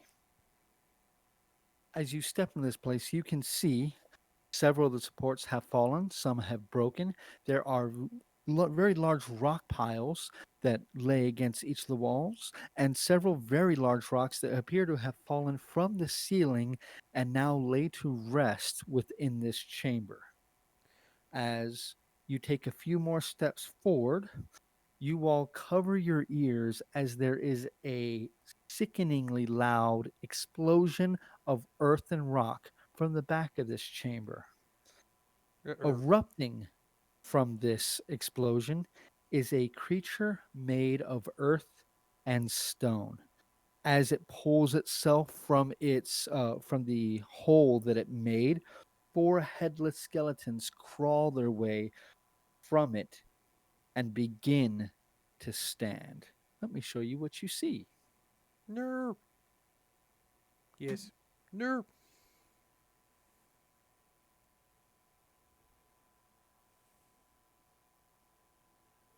What is Randolph casting right now? Well, I'm trying to Randolph had reset. cast See Invisibility already. Yes, and I'm trying to reset with the bot so that I now have 2 available spell slots, because every time I take a short rest, I regain a spell slot. Save yourself some trouble and just do it through D&D Beyond. I mean, you're working with an alpha, man. Come on. I did, but it didn't want to either, like, once I did it in D&D Beyond and reset it, it didn't want to reset it here. But that's okay. Interesting. Okay, so guys, this is what you currently see. Would you guys like to carry on for tonight and try to see if we can get through this? It is pushing 11:30, or would you guys like to go ahead and put a time stop and pick this up next Wednesday? I'm good to go, man, if you've got the fight in you. I'm pretty sure we'd end up stopping before the fight and picking up the rest, but Well, I do have a day job in the morning. So do I. As do I. So maybe call it till next week, which I'm totally cool with because this is really enjoyable. I'm Yeah, loving it. right. how long do you Damn I you have and been your invisible enjoying this. enemies. I have been enjoying this quite a bit. how long do you think the combat would take, David? We probably have at least another hour and a half to 2 hours. Well, I just meant Oh just yeah, one no. combat, not the whole Yeah, thing. yeah. No. That's just the combat. The combat's an hour and a half to 2 hours. Ooh. Yes. Yeah, we don't have any Oh. blasters, so as far as I can tell. Yeah. And maybe next time we could get Joe, Hmm. We could have and him he play is the our zombie. blaster. We can have Joe play the zombie. That would be He awesome. could be Clarice. Is there any way Joe could catch up to us at this point? Well, hey, Andy, you wouldn't have to give away more books, but if you wanted to, we would not say no to that. I love his winky face. He's like, ah. But as I do have a day job tomorrow, and most of the rest of us do are essential employees, we will go ahead and call it here tonight, and we will be picking it up at the next session with us rolling initiative with everything right here. This does push me back a week, Andy, to send this out to you. But once we're done with it, it'll be in the mail and headed towards you, so you can take it to conventions and everywhere else you need to take it. All right. Oh, that's just awesome. It is beautiful in person. I can say that. It's beautiful So on the all of camera. all of you guys that won, remember, uh, that's Patrizzle, A Ryan 9417, and Chris Don. Make sure we got your email. And I got Therazine theirs. and We Therazine, I are know. missing Foxman. So Foxman, if you're here, if you're still here, which we can check that real quick. I'm pretty sure I know who it is. I can probably get you an email for that. Okay, so Foxman then. And Spider. Did Spider win Okay. something? Well, because there's Dune already has it, so he's giving away Okay, just so so Ah, much stuff. we'll get Spider's information. So we got everybody else's, so we're good to go. So Andy, I'm gonna get that all to you, so that way you can go ahead and send that stuff out, guys. Thank you so very very much for joining us tonight. I hope you guys had a lot of fun. Sorry about our late start, but we had some hiccups to work through. We're still gonna try to get the music going for next time. I put a lot of work into the music. I like to use it. But hopefully that'll be working for next week. Again, we don't like streaming like this. This isn't our normal setup. We're hoping that we'll be able to collect soon, but we are trying to follow all the social distancing guidelines and stuff like that, especially because there are other people at our studio that we don't want to put anybody in harm's way. But guys, thank you so very, very much for joining us. I'm really happy to be playing D&D again, and this is a fantastic adventure. I mean, you could drop this into any campaign and it would be great. I mean, getting from point A to point B, hey, look, this is a shortcut. We're going to go this way. This is fantastic. And for those of you that won the Limitless Encounters book, volume 1, I have it. I know how good it is. And if you're a DM or even a player, let your DM use it. Let him use some of those adventures to really flesh out a campaign for you because it will make his life so much easier. It is such a good tool. So, guys, thank you so very, very much for joining us. Remember, from us dudes to you dudes, keep rolling dice. Good night, everybody.